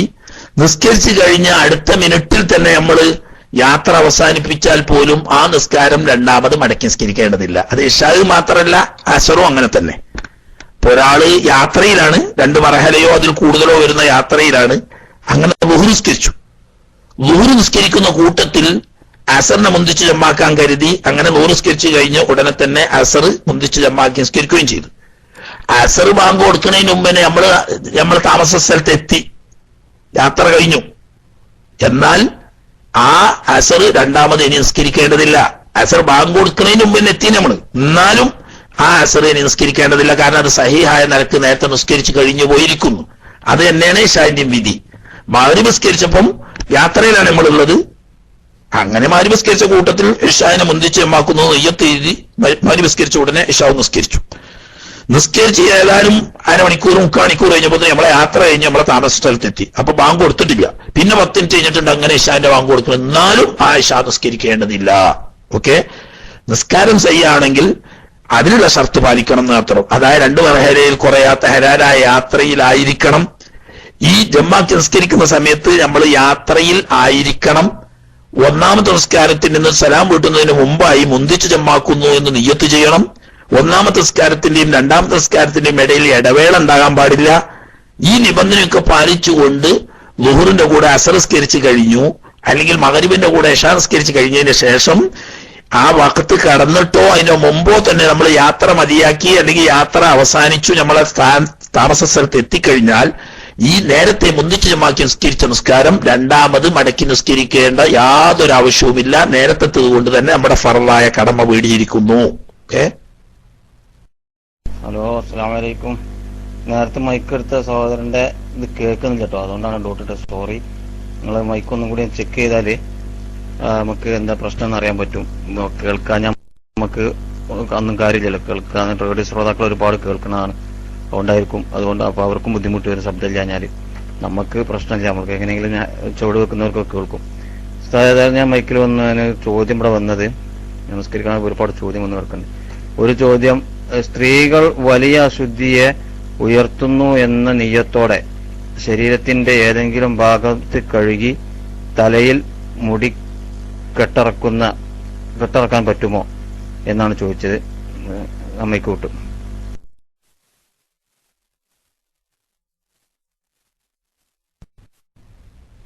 ഏതെങ്കിലും ഭാഗത്ത് നീയത്തോടുകൂടി കഴിയുക, ആ ഭാഗത്തതേ അശുദ്ധി വരുള്ളൂ. മനസ്സിലായില്ലേ? ഉദാഹരണം കൈ കഴുകി, അല്ലെങ്കിൽ കാല് കഴുകി, അല്ലെങ്കിൽ മുഖം കഴുകി വലിയ അശുദ്ധി ഉയർത്തുന്നു നെയ്യത്തോടു കൂടി. എന്നാൽ ആ കയ്യിന്റെ അല്ലെങ്കിൽ ആ കാലിന്റെ അല്ലെങ്കിൽ ആ മുഖത്തിന്റെ ആ കൈക ഭാഗത്തിന്റെ അശുദ്ധി വരുള്ളൂ. ബാക്കിയുള്ള ഭാഗത്തൊക്കെ അശുദ്ധി ഉണ്ടാവും. അപ്പോ തലമുടി അങ്ങനെ എന്താക്കണം, കെട്ട് അറുത്ത് ശരിയാക്കണം എന്നുണ്ടെങ്കിൽ നിങ്ങൾ ആ മുടി ആ നെയ്യത്തോടു കൂടി കഴുകിയോളി. കൈ കഴുകണ കൂട്ടത്തിൽ മുടിയാണ് കഴുകി. കഴുകിയതിന് ശേഷം കെട്ടർത്തോളി ഇങ്ങോട്ട് പോകണമെങ്കിൽ പോയിക്കോട്ടെ. അല്ലാതിരുന്നാൽ നിയ്യത്തോടുകൂടി കയ്യോ കാലോ മുഖമോ കഴുകിയേക്കാണെങ്കിൽ ആ ഭാഗത്ത് അശുദ്ധി മാത്രമേ വരുള്ളൂ. മുടി ഉൾപ്പെടെയുള്ള ശരീരത്തിന്റെ മറ്റു ഭാഗങ്ങളുടെ അശുദ്ധി അവിടെ ശേഷിച്ചിരിക്കും. അപ്പൊ അത് അശുദ്ധിയോടുകൂടി മുടി നീക്കുക എന്ന് പറയുന്ന കറാഹത്തിൽ നമ്മൾ പെടും. അത് പെടാതിരിക്കണമെങ്കിൽ ആ ഭാഗം ശുദ്ധിയാക്കിയതിന് ശേഷമായിരിക്കണം അത് നീക്കല്. മനസ്സിലായിരിക്കുമല്ലോ. നേരത്തെ എടുത്ത ആളുടെ ശബ്ദം തീരെ കേട്ടിട്ടുണ്ടായിരുന്ന ഒരു മൂളക്കം, ഒരു മുഴങ്ങുന്ന ശബ്ദം മാത്രമേ കേട്ടിട്ടുണ്ടായിരുന്നുള്ളൂ. മൈക്കൊന്ന് ചെക്ക് ചെയ്തിട്ട് എടുക്കുക. പിന്നെ നേരത്തെ പറഞ്ഞ മസലയിൽ 300 തന്നെയാണ്, അത് പയച്ചു അറിഞ്ഞൊന്നുമല്ല. മനസ്സിലായില്ലേ? നേരെ ബേക്കിൽ നിൽക്കുന്ന ആളാണെങ്കിൽ സൊഫിലെ അവസാനത്തെ ആളുടെയും പുറത്തു നിൽക്കുന്ന സൊഫിന്റെ ആദ്യത്തെ ആളുടെയും ഇടയിൽ 300 മുഴം വരെ അകലം ആവാം എന്നാണ് നിയമം. ഇവന്റെയും ഇടയിൽ മാത്രമല്ല,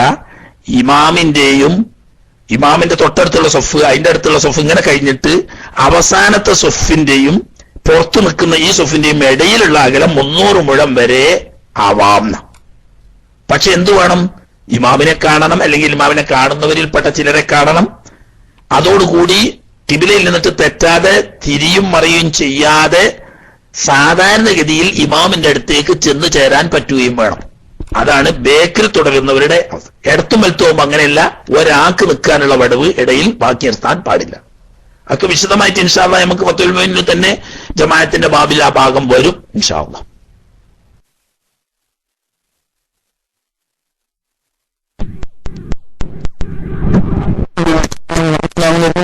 ശബ്ദം കേൾക്കുന്നുണ്ടോ? ഹലോ ഹലോ കേൾക്കുന്നുണ്ടോ? എന്റെ ചോദ്യം സൗദിയിൽ വഹാബി ധർമ്മമാണെന്ന് പറയുന്നു. എനിക്കതിനെക്കുറിച്ച് അറിയില്ല. അപ്പോ അവിടെ ഇമാമി നിൽക്കുന്നതും വഹാബികളായിരിക്കുമല്ലോ, വഹാബി ആശയമുള്ളതായിരിക്കുമല്ലോ. അപ്പൊ നമ്മള് ക്ലിയറില്ല. ക്ലിയറില്ല.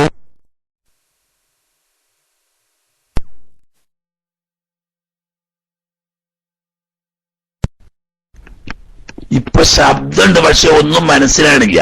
എന്തോ ഒരു പരപരി, ഒരു മുഴങ്ങുന്ന ശബ്ദമാണ്. നേരത്തെ തീരെ ശബ്ദമല്ലേ, ഇനിയിപ്പൊ ശബ്ദമുണ്ട്, ഒന്ന് ക്ലിയർ ആയിട്ടില്ല. പറയണൊന്നും മനസ്സിലാണില്ല എന്താ നിങ്ങൾ പറയണത്. അസ്സലാമു അലൈക്കും ഉസ്താദെ, ഒരു ചോദ്യം. ഉസ്താദ്, ഇമാമുമായി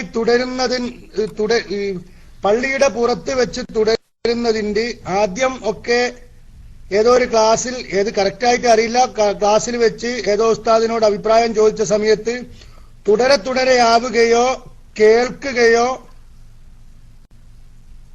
അതല്ലെങ്കിൽ കാണുകയോ 3-ൽ 2 എണ്ണം ഒക്കണം എന്ന ഒരു രീതിയിലാണ് ഞങ്ങളൊക്കെ പള്ളിയുടെ പുറത്ത് വെച്ചാണ് നിസ്കരിക്കാൻ സൗകര്യം കിട്ടാറുള്ളത്. ജുമുഅ ഹറമിൽ വെച്ച് തന്നെ ഈ പറയുന്നത് പോലെയാണെങ്കിൽ നടന്നു പോകുമ്പോ ഇമാമുമായിട്ട് എത്താനുള്ള ബുദ്ധിമുട്ട് എല്ലാ സ്ഥലത്തും, എല്ലാ പള്ളികളിൽ നിന്നും ചോദിക്കുന്നത്.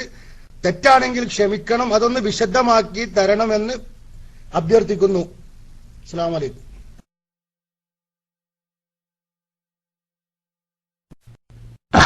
നല്ല കാര്യം. ഹറമിലെ മക്കത്തെ ഹറമും മദീനത്തെ ഹറമും ഒരു പ്രത്യേകം നമ്മൾ ശ്രദ്ധിക്കേണ്ടത്, അവിടെ ഡോർ ക്ലോസ് ചെയ്യാറില്ല ജമാഅത്ത് നടക്കുന്ന സമയത്ത്. അത് പ്രത്യേകം മനസ്സിലാക്കുക. ഡോർ ക്ലോസ് ചെയ്തു കഴിഞ്ഞാൽ വലിയ പ്രശ്നമാണ്. സാധാരണ, അതാ ഞാൻ പ്രത്യേകം പറഞ്ഞത്, സാധാരണ ഇവിടത്തേക്ക് പള്ളികൾ AC ഇടുന്നത് കൊണ്ട് ഡോറ് അടച്ചിട്ടാണ്ടാകുക. അങ്ങനെ വരുമ്പോ പുറത്ത് രണ്ടാളും പള്ളിയിലാണെങ്കിൽ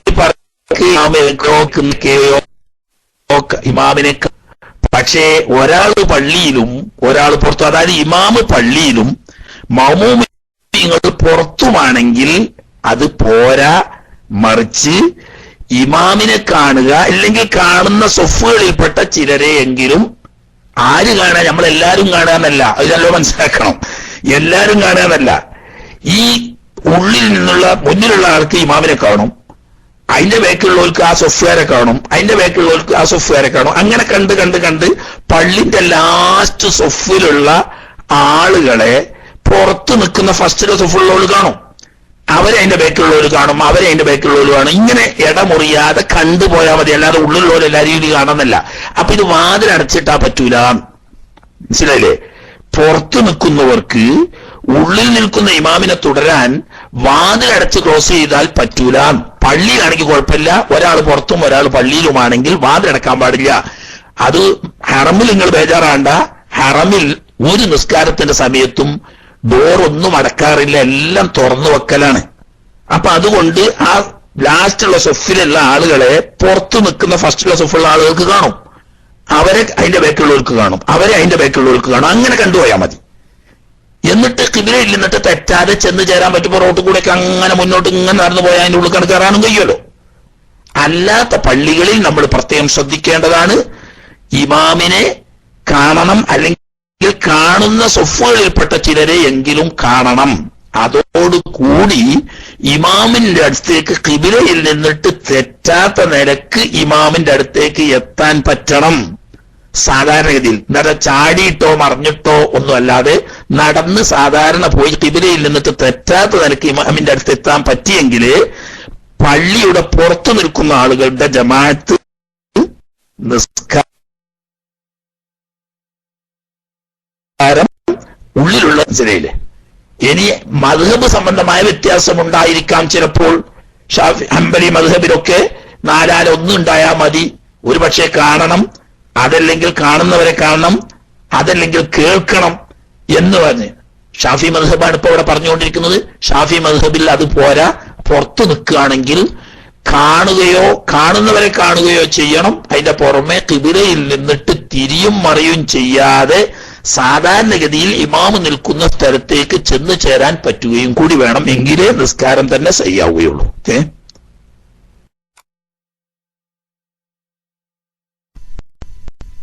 അസ്സലാമു അലൈക്കും. ഒരു സംശയം കൂടെ, നമ്മളെ പള്ളിയില് സഫുകൾക്കിടയിൽ തൂണുകൾ കാരണം സഫ് തന്നെ മുറിയാൻ, അതായത് ഒന്ന് രണ്ട് തൂണുള്ളത് കൊണ്ട് ആ സഫ് തന്നെ പൂർണ്ണമായും നിൽക്കുന്നില്ല. അപ്പോ ഇമാമിന്റെ സഫുകൾക്കിടയിലും ഒരു 3 മുഴത്തേക്കാൾ കൂടുതൽ അകലം വരുന്നു, അല്ലെങ്കിൽ സഫുകൾക്കിടയിലുള്ള 3 മുഴത്തേക്കാൾ അകലം വരുന്നു. അങ്ങനെയാണെങ്കിൽ നമ്മളെ തൊട്ട് മുന്നിൽ ചിലപ്പോൾ സഫ് ഉണ്ടാവാം. അങ്ങനെയാണെങ്കിൽ ഈ ജുമാ നിസ്കാരത്തിൽ അതുകൊണ്ട് വലിയ പ്രയാസമുണ്ടോ, അല്ലെങ്കിൽ എന്താണ് അതിന്റെ ഒരു രീതി എന്ന് പറഞ്ഞു തന്നാൽ ഉപകാരമായിരുന്നു. അസ്സലാമു അലൈക്കും.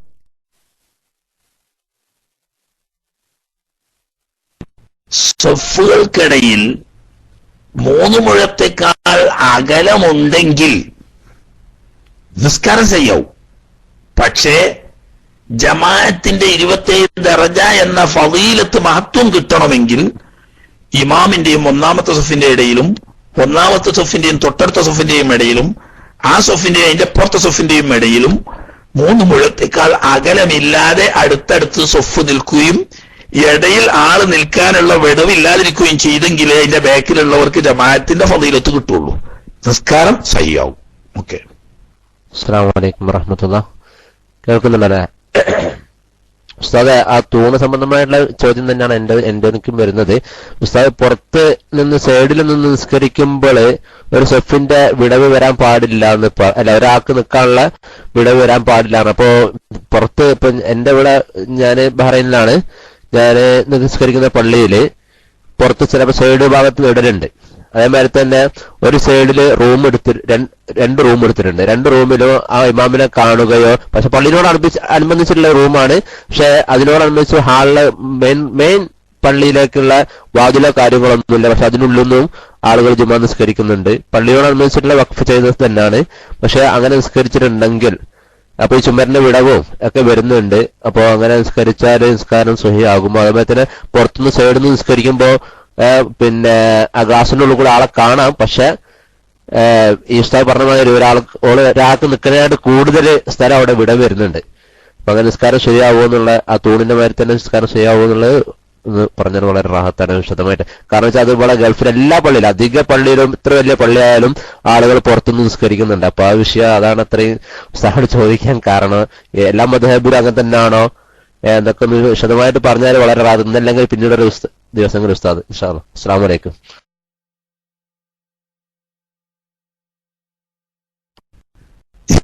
എല്ലാ മതത്തോടുകൂടി പറഞ്ഞ് ജനങ്ങളെ കൺഫ്യൂഷനാക്കലല്ല നല്ലത്. നമ്മൾ പാലിച്ചു പോരുന്ന ഒരു മദ്ഹബ് കൃത്യമായി നമ്മുടെ ചിട്ടയിലും ജീവിതത്തിലും പാലിക്കാൻ നോക്കുക. ബാക്കിയുള്ളവരെ പറ്റിയിട്ട് നമ്മൾ കുറ്റം പറയാനും കുറവാക്കാനൊന്നും പോവും വേണ്ട. പള്ളിയായി വഖഫ് ചെയ്യപ്പെട്ടതാണ് എങ്കിൽ ആ ഇമാമി നിൽക്കുന്ന സ്ഥലത്തേക്ക് എത്തിപ്പെടാനുള്ള ഒരു വഴി ഉണ്ടായാൽ മതി. അതിന്റെ ഇടയിൽ അകലമുള്ളത് കൊണ്ടോ അല്ലെങ്കിൽ ഖിബിലയിൽ നിന്ന് തെറ്റേണ്ട സാഹചര്യം വരുന്നത് കൊണ്ടോ കുഴപ്പമില്ല. എന്നാലും എന്തു വേണം? ഇമാമ് നിൽക്കുന്ന ഭാഗത്തേക്ക് അഥവാ പള്ളിയിലേക്ക് നമ്മൾ നിൽക്കുന്ന പള്ളിയിൽ നിന്നും എത്തിച്ചേരാൻ വഴി വേണം. ഏതുവരെ എന്ന് ചോദിച്ചാൽ മാളികക്ക് മുകളിൽ, പുറത്തെ റൂമാണ്ട, പള്ളിന്റെ മുകളിൽ എടുത്ത മാളിക മുറിയിൽ നിന്ന് നിസ്കരിക്കുന്നു. 1-ാം നിലയിലോ 2-ാം നിലയിലോ 3-ാം നിലയിലോ ഒക്കെ നിന്ന് നിസ്കരിക്കുന്നവരുടെ നിസ്കാരം തുടർച്ച സഹിയായി നിസ്കാരം സഹിയാവണമെങ്കിൽ ഇമാമ് നിൽക്കുന്ന പള്ളിയിലേക്ക് നമ്മൾ നിൽക്കുന്ന പള്ളിയിൽ നിന്ന് വഴി ഉണ്ടാവണം. സാധാരണഗതിയിൽ ചെന്ന് ചേരാൻ പറ്റുന്ന വഴി ഉണ്ടാവണം. ഉദാഹരണം, പുറമേ നിന്ന് കോണി വെച്ച മാളികയാണ്. മാളിക പള്ളിന്റെ മുകളിൽ തന്നെയാണ്. താഴത്തും പള്ളിയാണ്, മോളും പള്ളിയാണ്. പക്ഷേ ഈ മോളത്തെ മാളിക 1-ാം നിലയിലോ 2-ാം നിലയിലോ നിൽക്കുന്ന ആളുകൾക്ക് പള്ളിയിലേക്ക് ഇറങ്ങണമെങ്കിൽ മുറ്റത്ത് പോയിട്ട് കയറി വരണം. പള്ളിയിലേക്ക് വഴിയില്ലെങ്കിൽ മുകളിലുള്ള ആളുകൾ താഴെയുള്ള ആളുകളോട് തുടർന്ന നിസ്കാരം സഹിയല്ല എന്നാ. പിന്നെ ഇടതും വലത്തുമുള്ള റൂമിന്റെ കഥ പറയേണ്ട ആവശ്യമില്ലല്ലോ. അപ്പൊ വഴി ഉണ്ടായിരിക്കണം. കൂട്ടത്തിൽ ഞാനൊരു കാര്യം ഉണർത്തട്ടെ. നമ്മുടെ മദ്ഹബ് അനുസരിച്ച് സൗദി അറേബ്യയിലുള്ള പല മുസല്ലൻ നിസാഹുകളിൽ വെച്ചിട്ടുള്ള നിസ്കാരവും ഇമാമിനെ തുടർന്നുള്ള നിസ്കാരം സഹിയല്ല. കാരണം എന്താണെന്ന് വെച്ചാൽ പള്ളിയുടെ ഒരറ്റത്ത് സ്വന്തമായി സെപ്പറേറ്റ് ആയിട്ട് ഒരു റൂം ഉണ്ടാക്കി ആ റൂമിലേക്ക് പുറമേ നിന്ന് മാത്രം വഴിയുണ്ടാവും. ഉള്ളിലേക്ക് പള്ളിയിലേക്ക് അതിന് യാതൊരു വഴിയുമില്ല. പുറത്തുനിന്ന് കയറുക, പുറത്തേക്ക് ഇറങ്ങുക, ഇതേ ഉള്ളൂ. എന്നാൽ ഇമാമിന്റെ ശബ്ദം കേൾക്കുകയും ചെയ്യും. പക്ഷേ അവിടെ തുടർച്ച സഹിയല്ല. ആ ഇമാമിനെ തുടർന്ന് നിസ്കരിച്ച നിസ്കാരം തന്നെ സഹിയല്ല എന്നാണ് ഷാഫി മദ്ഹബ്.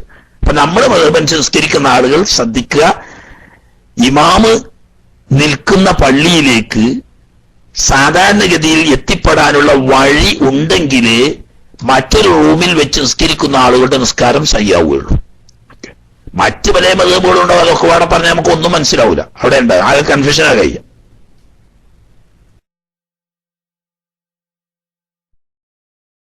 ഹലോ, അസ്സലാമു അലൈക്കും.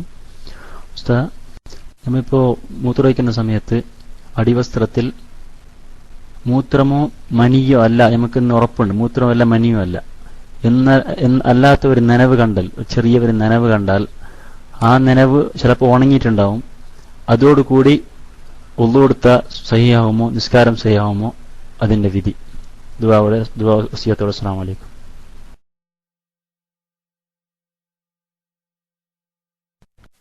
വലൈക്കും സലാം. മൂത്രവുമല്ല മനിയുമല്ലാത്ത ഒരു നനവ് പലപ്പോഴും മതി എന്ന് പറയുന്ന വസ്തുവാവാ, ചിലപ്പോൾ വതി എന്ന് പറയുന്ന വസ്തുവാകാം. മതി എന്ന് പറയുന്നത് ലൈംഗിക ഉത്തേജനത്തിന്റെ പ്രാരംഭത്തിൽ മുൻദ്വാരത്തിൽ നിന്ന് പുറപ്പെടുന്ന ഒരു കൊഴുത്ത ദ്രാവകമാണ്. അത് ഉദുവുള്ള സമയത്താണെങ്കിൽ ഉദു മുറിയും. ശരീരത്തിലോ വസ്ത്രത്തിലോ ആയാൽ മൂത്രം പോലെ നജസാണ്, കഴുകണം. അല്ലാതെ കുളിയായിട്ട് അതിന് ബന്ധമൊന്നുമില്ല. അപ്പൊ അത് വസ്ത്രത്തിലുണ്ടെങ്കിൽ കഴുകി ശുദ്ധിയാക്കണം, ശരീരത്തിലുണ്ടെങ്കിലും കഴുകി ശുദ്ധിയാക്കണം, നജസാണ്. അത്രേ ഉള്ളൂ. വതി എന്ന് പറയുന്നത് ക്ഷീണത്തിന്റെ, തളർച്ചയുടെ, ശരീരത്തിന്റെ ഉഷ്ണത്തിന്റെ ഒക്കെ സമയത്ത് ചിലപ്പോൾ മൂത്രം ഒഴിച്ച് കഴിഞ്ഞതിന് ശേഷമോ ചിലപ്പോൾ മൂത്രശങ്ക തോന്നുന്ന സമയത്തോ മുൻദ്വാരത്തിൽ നിന്നും പുറപ്പെടുന്ന കുറച്ചുകൂടി കട്ടിയുള്ള ഒരു ദ്രാവകമാണ്. രണ്ടും കൊഴുത്ത ദ്രാവകം തന്നെ. പക്ഷെ ആദ്യം പറഞ്ഞ മതി ലൈംഗിക ഉത്തേജനം തുടങ്ങുന്ന സമയത്ത് ഉണ്ടാവുന്നതാണ്. അങ്ങനെ ഇക്കിളിപ്പെടുത്തുന്ന കാഴ്ചകളിലേക്ക് കാണുക, അത്തരം സംസാരങ്ങൾ സംസാരിക്കുക, അത്തരം ശബ്ദങ്ങൾ ശ്രവിക്കുക തുടങ്ങിയ സംഗതികളൊക്കെ ഉണ്ടാവുമ്പോൾ പുറപ്പെടുന്ന ഒരു കൊഴുത്ത ദ്രാവകം. മറ്റേത് ശരീരം ക്ഷീണിക്കുക, ഉഷ്ണിക്കുക തുടങ്ങിയ സമയത്ത് മൂത്രമൊഴിച്ചതിന് ശേഷമോ ചിലപ്പോൾ മൂത്രശങ്ക തോന്നുമ്പോഴോ ഒക്കെ പുറപ്പെടുന്ന കൊഴുത്ത ദ്രാവകവുമാണ്. ഇത് രണ്ടും മൂത്രത്തിന്റെ വിധിയാണ്, ഉദു ഉള്ള സമയത്താണെങ്കിൽ ഉദു മുറിയും, ശരീരത്തിലോ വസ്ത്രത്തിലോ ആയോ കഴുകണം. ഇതാണ് ഇപ്പൊ അതിന്റെ വിധി. ഓക്കെ, കഴുകി ശുദ്ധിയാക്കണം. നജസാണ്. ഉദുവിന് അതുമായിട്ട് തടസ്സമൊന്നുമില്ല. നേരത്തെ ഉദു ആണെങ്കിൽ മുറിഞ്ഞിട്ടുണ്ടാവും. മൂത്രമൊഴിച്ചാൽ വസ്ത്രത്തിലെവിടെയെങ്കിലും ആയാൽ തെറിച്ചാൽ നമ്മൾ കഴുകുന്നുണ്ടല്ലോ, എന്നേക്ക് ആ ഭാഗം കഴുകിയാൽ മതി. അസ്സലാമലൈക്കും. ഇത് റെക്കോർഡിലാവണോ കേട്ടോ, സമയം വൈകുന്ന അങ്ങോട്ടും ഇങ്ങോട്ട് നീക്കാൻ കുറച്ച് ആരും ക്ഷമിക്കുക, നേരം വൈകുന്നതിന്. പിന്നെ ഉസ്താദ് ഇവിടെ നിന്നൊരു ചോദ്യം, ഈ തയമ്മൂമിന്റെ കാര്യം പറഞ്ഞല്ലോ. തയമ്മൂമിന്റെ കാര്യം പറഞ്ഞപ്പോ പൊടി അലർജി ഉള്ള ആൾക്കാർ എങ്ങനെ തയമ്മം ചെയ്യാന്നൊരു ചോദ്യം ചോദിച്ചിട്ടുണ്ട് ഒരാൾ. അതപ്പോ ഞാൻ ചോദിക്കാൻ കാരണം, ഈ പൊടി അലർജി ഉള്ള ആൾക്കാരെ എങ്ങനെയപ്പോ അത് പിന്നെ അടിക്കുമ്പോ മൂക്കിലേക്കും കണ്ണിലേക്കൊക്കെ പറയാല് എങ്ങനെയാണ് തയമ്മം ചെയ്യാന്നാ ചോദിച്ചത്. ഞാൻ മൈക്ക് കിട്ടും. പടച്ചോനെ, പൊടി പാറി കണ്ണുമൂക്ക് അടിയുന്നവർക്ക് പെരുവാടി അടിക്കൊന്നും വേണ്ട. ഈശീരിയെ കുറഞ്ഞ പൊടിയുള്ള ഒരു മേശമ്മല്, അതല്ലെങ്കിൽ ഒരു പേപ്പറിൽ കുറച്ച് പൊടി നിരത്തി വെച്ചിട്ട് കൈ അതിലൊന്ന് അമർത്തി വെച്ചാ മതി. അടിക്കുക എന്നറിഞ്ഞുകൊണ്ട് ബോധപൂർവം നമ്മൾ എടുക്കാന്നേ അതിനർത്ഥമുള്ളൂ. കയ്യൊന്ന് കൈമൽ മെല്ലെ വെച്ചിട്ട് ഒന്നാണ് അമർത്തിയാൽ കയ്യുമൽ കുറേശ്ശെ മണ്ണ് പറ്റും. നല്ലോണം പറ്റിയിട്ടുണ്ടെങ്കിൽ ഒരു കയ്യിന്റെ പുറം മറ്റേ കയ്യിന്റെ പുറത്ത് തട്ടിയിട്ട് പൊടി കുറക്കുക. എന്നിട്ടൊരു ബർക്കത്തിന് വേണ്ടി പേരിനൊരു പൊടിന്റെ അടയാളം കയ്യുമൽ ഉണ്ടായാൽ മതി. അതുകൊണ്ട് തയമ്മം ചെയ്യുക. അല്ലാതെ ഒരു ചാക്ക് പൊടി കൊണ്ടുവന്നിട്ട് പരത്തിയിട്ട് അതിലങ്ങട്ട് നല്ല 1 നമ്പർ ബിസ്മീൻ കൂട്ടിയിട്ട് ഒരൊറ്റ അടിച്ചതോടുകൂടി അവിടെ പൊടിക്കാറ്റടിച്ചേക്കാണ് പൊടി പൊന്തി. അങ്ങനെയൊന്നും അല്ല ഈശ്വര്യ തയമ്മം ചെയ്യുക. അത് പിന്നെ അലർജി ഉള്ളവരല്ല, അല്ലാത്തവർക്കും വരും അലർജി. അങ്ങനെയൊന്നും വേണ്ട. പേരിന് ഇപ്പൊ ഞാൻ പറഞ്ഞുതരാം, നമ്മൾ ഈ ഗൾഫിലൊക്കെ ഒരാഴ്ച നമ്മളെ മേശ തുടക്കാതെ അയിമൽ ഇങ്ങനെ ബെല്ലോണ്ട് എഴുതിയ അക്ഷരം അടയാളപ്പെടുന്ന കാണാം. അതാപ്പ ഈ പൊടി അറിയുന്നത്. അയിമൽ മെല്ലെ രണ്ട് കൈയും വിരലുകൾ നിവർത്തി അല്പം അകറ്റി ഒന്ന് ശക്തിയായിട്ട് ഇങ്ങോട്ട് വെച്ചാ മതി. എന്നിട്ട് അത് എടുത്താൽ അതിനൊരു പേരിന് പൊടി പറ്റിയിട്ടുണ്ടാവില്ലേ, അത് മതി തയമ്മം ചെയ്യാൻ. അതിന് കൂടുതൽ പറ്റിയിട്ടുണ്ടെങ്കിൽ ഒരു കൈയിന്റെ പുറം മറ്റേ കൈയിന്റെ പുറത്ത് മുട്ടിയിട്ട് പൊടി കുറയ്ക്കുക. എന്നിട്ട് അവിടെ തയമ്മം ചെയ്യുക. അപ്പൊ അലർജിന്റെ പ്രശ്നമൊന്നും ഉണ്ടാവില്ല ഇൻഷാ അല്ലാഹ്. ആളുകൾ കുറെ ഇപ്പഴാ വന്നത്, പക്ഷെ സമയം ഇല്ല, വളരെ കുറഞ്ഞ സമയമേ ഉള്ളൂ. ഒരു 3 മിനിറ്റ് കൂടി ഉണ്ടാവും. അതുകൊണ്ട് അത്യാവശ്യമുള്ളവർ പെട്ടെന്ന് എടുക്കുക. ഇനി നിർത്തുപ്പം 2-3 മിനിറ്റ് കൂടിയേ ഉള്ളൂ.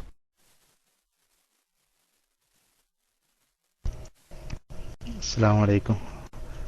ഉസ്താദേ, എൻ്റെ ഒരു സംശയം ചോദിച്ചാല്, ഞാൻ മദീനത്തെ ജോലി ചെയ്യുന്നു ഉസ്താദേ. വെച്ചാല് നമ്മൾ വെള്ളിയാഴ്ച ഹറമിൽ പോകുന്നുണ്ട്.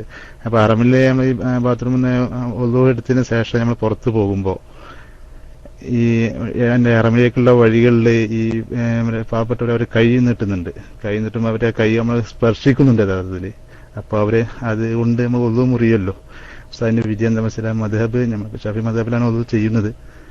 അപ്പൊ അതുപോലെ വെള്ളിയാഴ്ച തിരക്ക് അനുഭവപ്പെടുന്നുണ്ട്. അപ്പൊ അതിന്റെ കൂടെ ഈ മുറ്റത്തിലൂടെയൊക്കെ പോകുമ്പോൾ പരസ്പരം കൂട്ടിമുട്ടുമ്പോൾ ഒതു മുറിയല്ലോ ഷാഫി മദ്ഹബിൽ. ഉസ്താദിനെ പറ്റി വിശദമായിട്ട് സംസാരിച്ചാലും. അസ്സലാമു അലൈക്കും.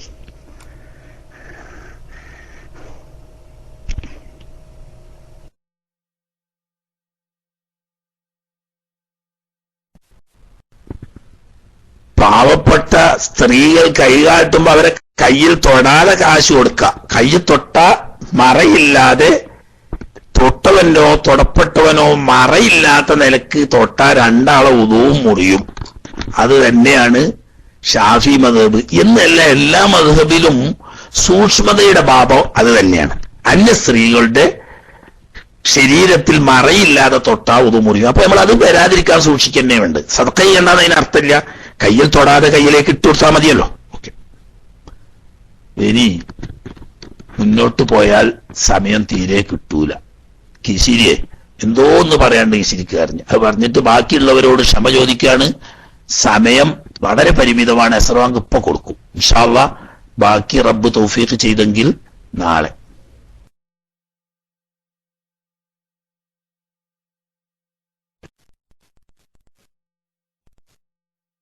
ഒരു കാര്യം പറയാന്ന് പറഞ്ഞാല്, ഇവിടെ അടിക്കുന്ന ടെക്സ്റ്റ് നമ്മുടെ റൂമില് എപ്പോഴും ആയിട്ടുണ്ടായിരുന്ന പയ്യനയുടെ ഉസ്താദ്, അവര് പിന്നെ അവരുടെ ഉപ്പ മരണപ്പെട്ട ഇവരെ അറിയിച്ചിട്ടുണ്ട്. തന്നെയുമല്ല, അദ്ദേഹത്തിന് പോകാൻ കഴിയാതെ ഇപ്പൊ ഇവിടെ അല്ലൈനിലുണ്ട്. അപ്പോ ആദ്യം നാട്ടിൽ പോയി വന്ന് ജോലി നഷ്ടപ്പെട്ട് പോയി വന്ന്, പക്ഷെ ഇപ്പോ ഉള്ള വിസ അടിച്ചു കിട്ടാത്ത കാരണത്താലും പിന്നെ അദ്ദേഹത്തിന് പോകാൻ കഴിയുന്നില്ല. അപ്പൊ ആ കാര്യത്തിൽ പ്രത്യേകം ഉസ്താദിനോട് ദുആ ചെയ്യാൻ വേണ്ടി പറഞ്ഞ ഉപ്പാക്ക് വേണ്ടിയിട്ട്. പിന്നെ റൂമിൽ ഇപ്പോൾ വരാത്തതിന്റെ കാരണം നെറ്റ് സൗകര്യമൊന്നുള്ള സ്ഥലത്തല്ല, അത് കാരണമാണ്. മറ്റേത് നമ്മളെ റൂമിൽ രാവിലെ മൗലിദാനും മറ്റുമൊക്കെ സജീവമായിട്ടുണ്ടായിരുന്നു. അപ്പോ അത് അവരുടെ ഉപ്പാക്ക് വേണ്ടി പ്രത്യേക ദുആ നടത്തണം, അത് പറയാൻ വേണ്ടി മൈക്കിൽ വന്നു ഇൻഷാ അല്ലാഹ്. അതേപ്രകാരം നമ്മളെ റംഷീദ് ഒരു കാര്യം പറഞ്ഞിരുന്നു. കാണുന്നില്ല. അദ്ദേഹത്തിന്റെ എന്റെ അമ്മായിക്ക് ഗർഭപാത്രത്തിൽ ക്യാൻസർ ആണെന്ന് ഡോക്ടർമാർ പറഞ്ഞു. നാളെ ഓപ്പറേഷൻ ചെയ്യുവാൻ കൊണ്ടുപോവുകയാണ്, ദുആ ചെയ്യണം എന്നുകൂടി പറഞ്ഞിട്ടുണ്ട്. ഇൻഷാ അല്ലാഹ് അമ്മയ്ക്ക് വിട്ടു. റംഷാദ്.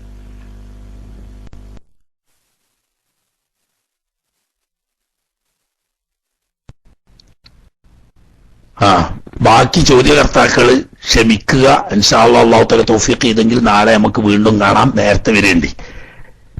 പിന്നെ അതിന്റെ പുറമെ നമ്മളെ അബൂബാർക്ക് നമ്മളെ കാരണവരാണല്ലോ, അബ്ദുൽ ലത്തീഫ് എന്ന റേഡിയോ ശ്രോതാവിന്റെ ഉമ്മ ഇന്ന് 5 മണിക്ക് വഫാത്തായി. അങ്ങനെ വേണേ നാട്ടിൽ നിന്നും ഉമ്മക്ക് ഉറപ്പെടുന്നു വേറൊരാള്. എന്താണ്? ശ്രോതാവിന്റെ ഉമ്മ ഇന്ന് 5 മണിക്ക് ഉമ്മക്ക് ഉറപ്പെടുന്നു. നല്ല നിലയിൽ യാത്രയും ഉംറയും ഒക്കെ ആകാൻ വേണ്ടി ദ്വാരക്കണം.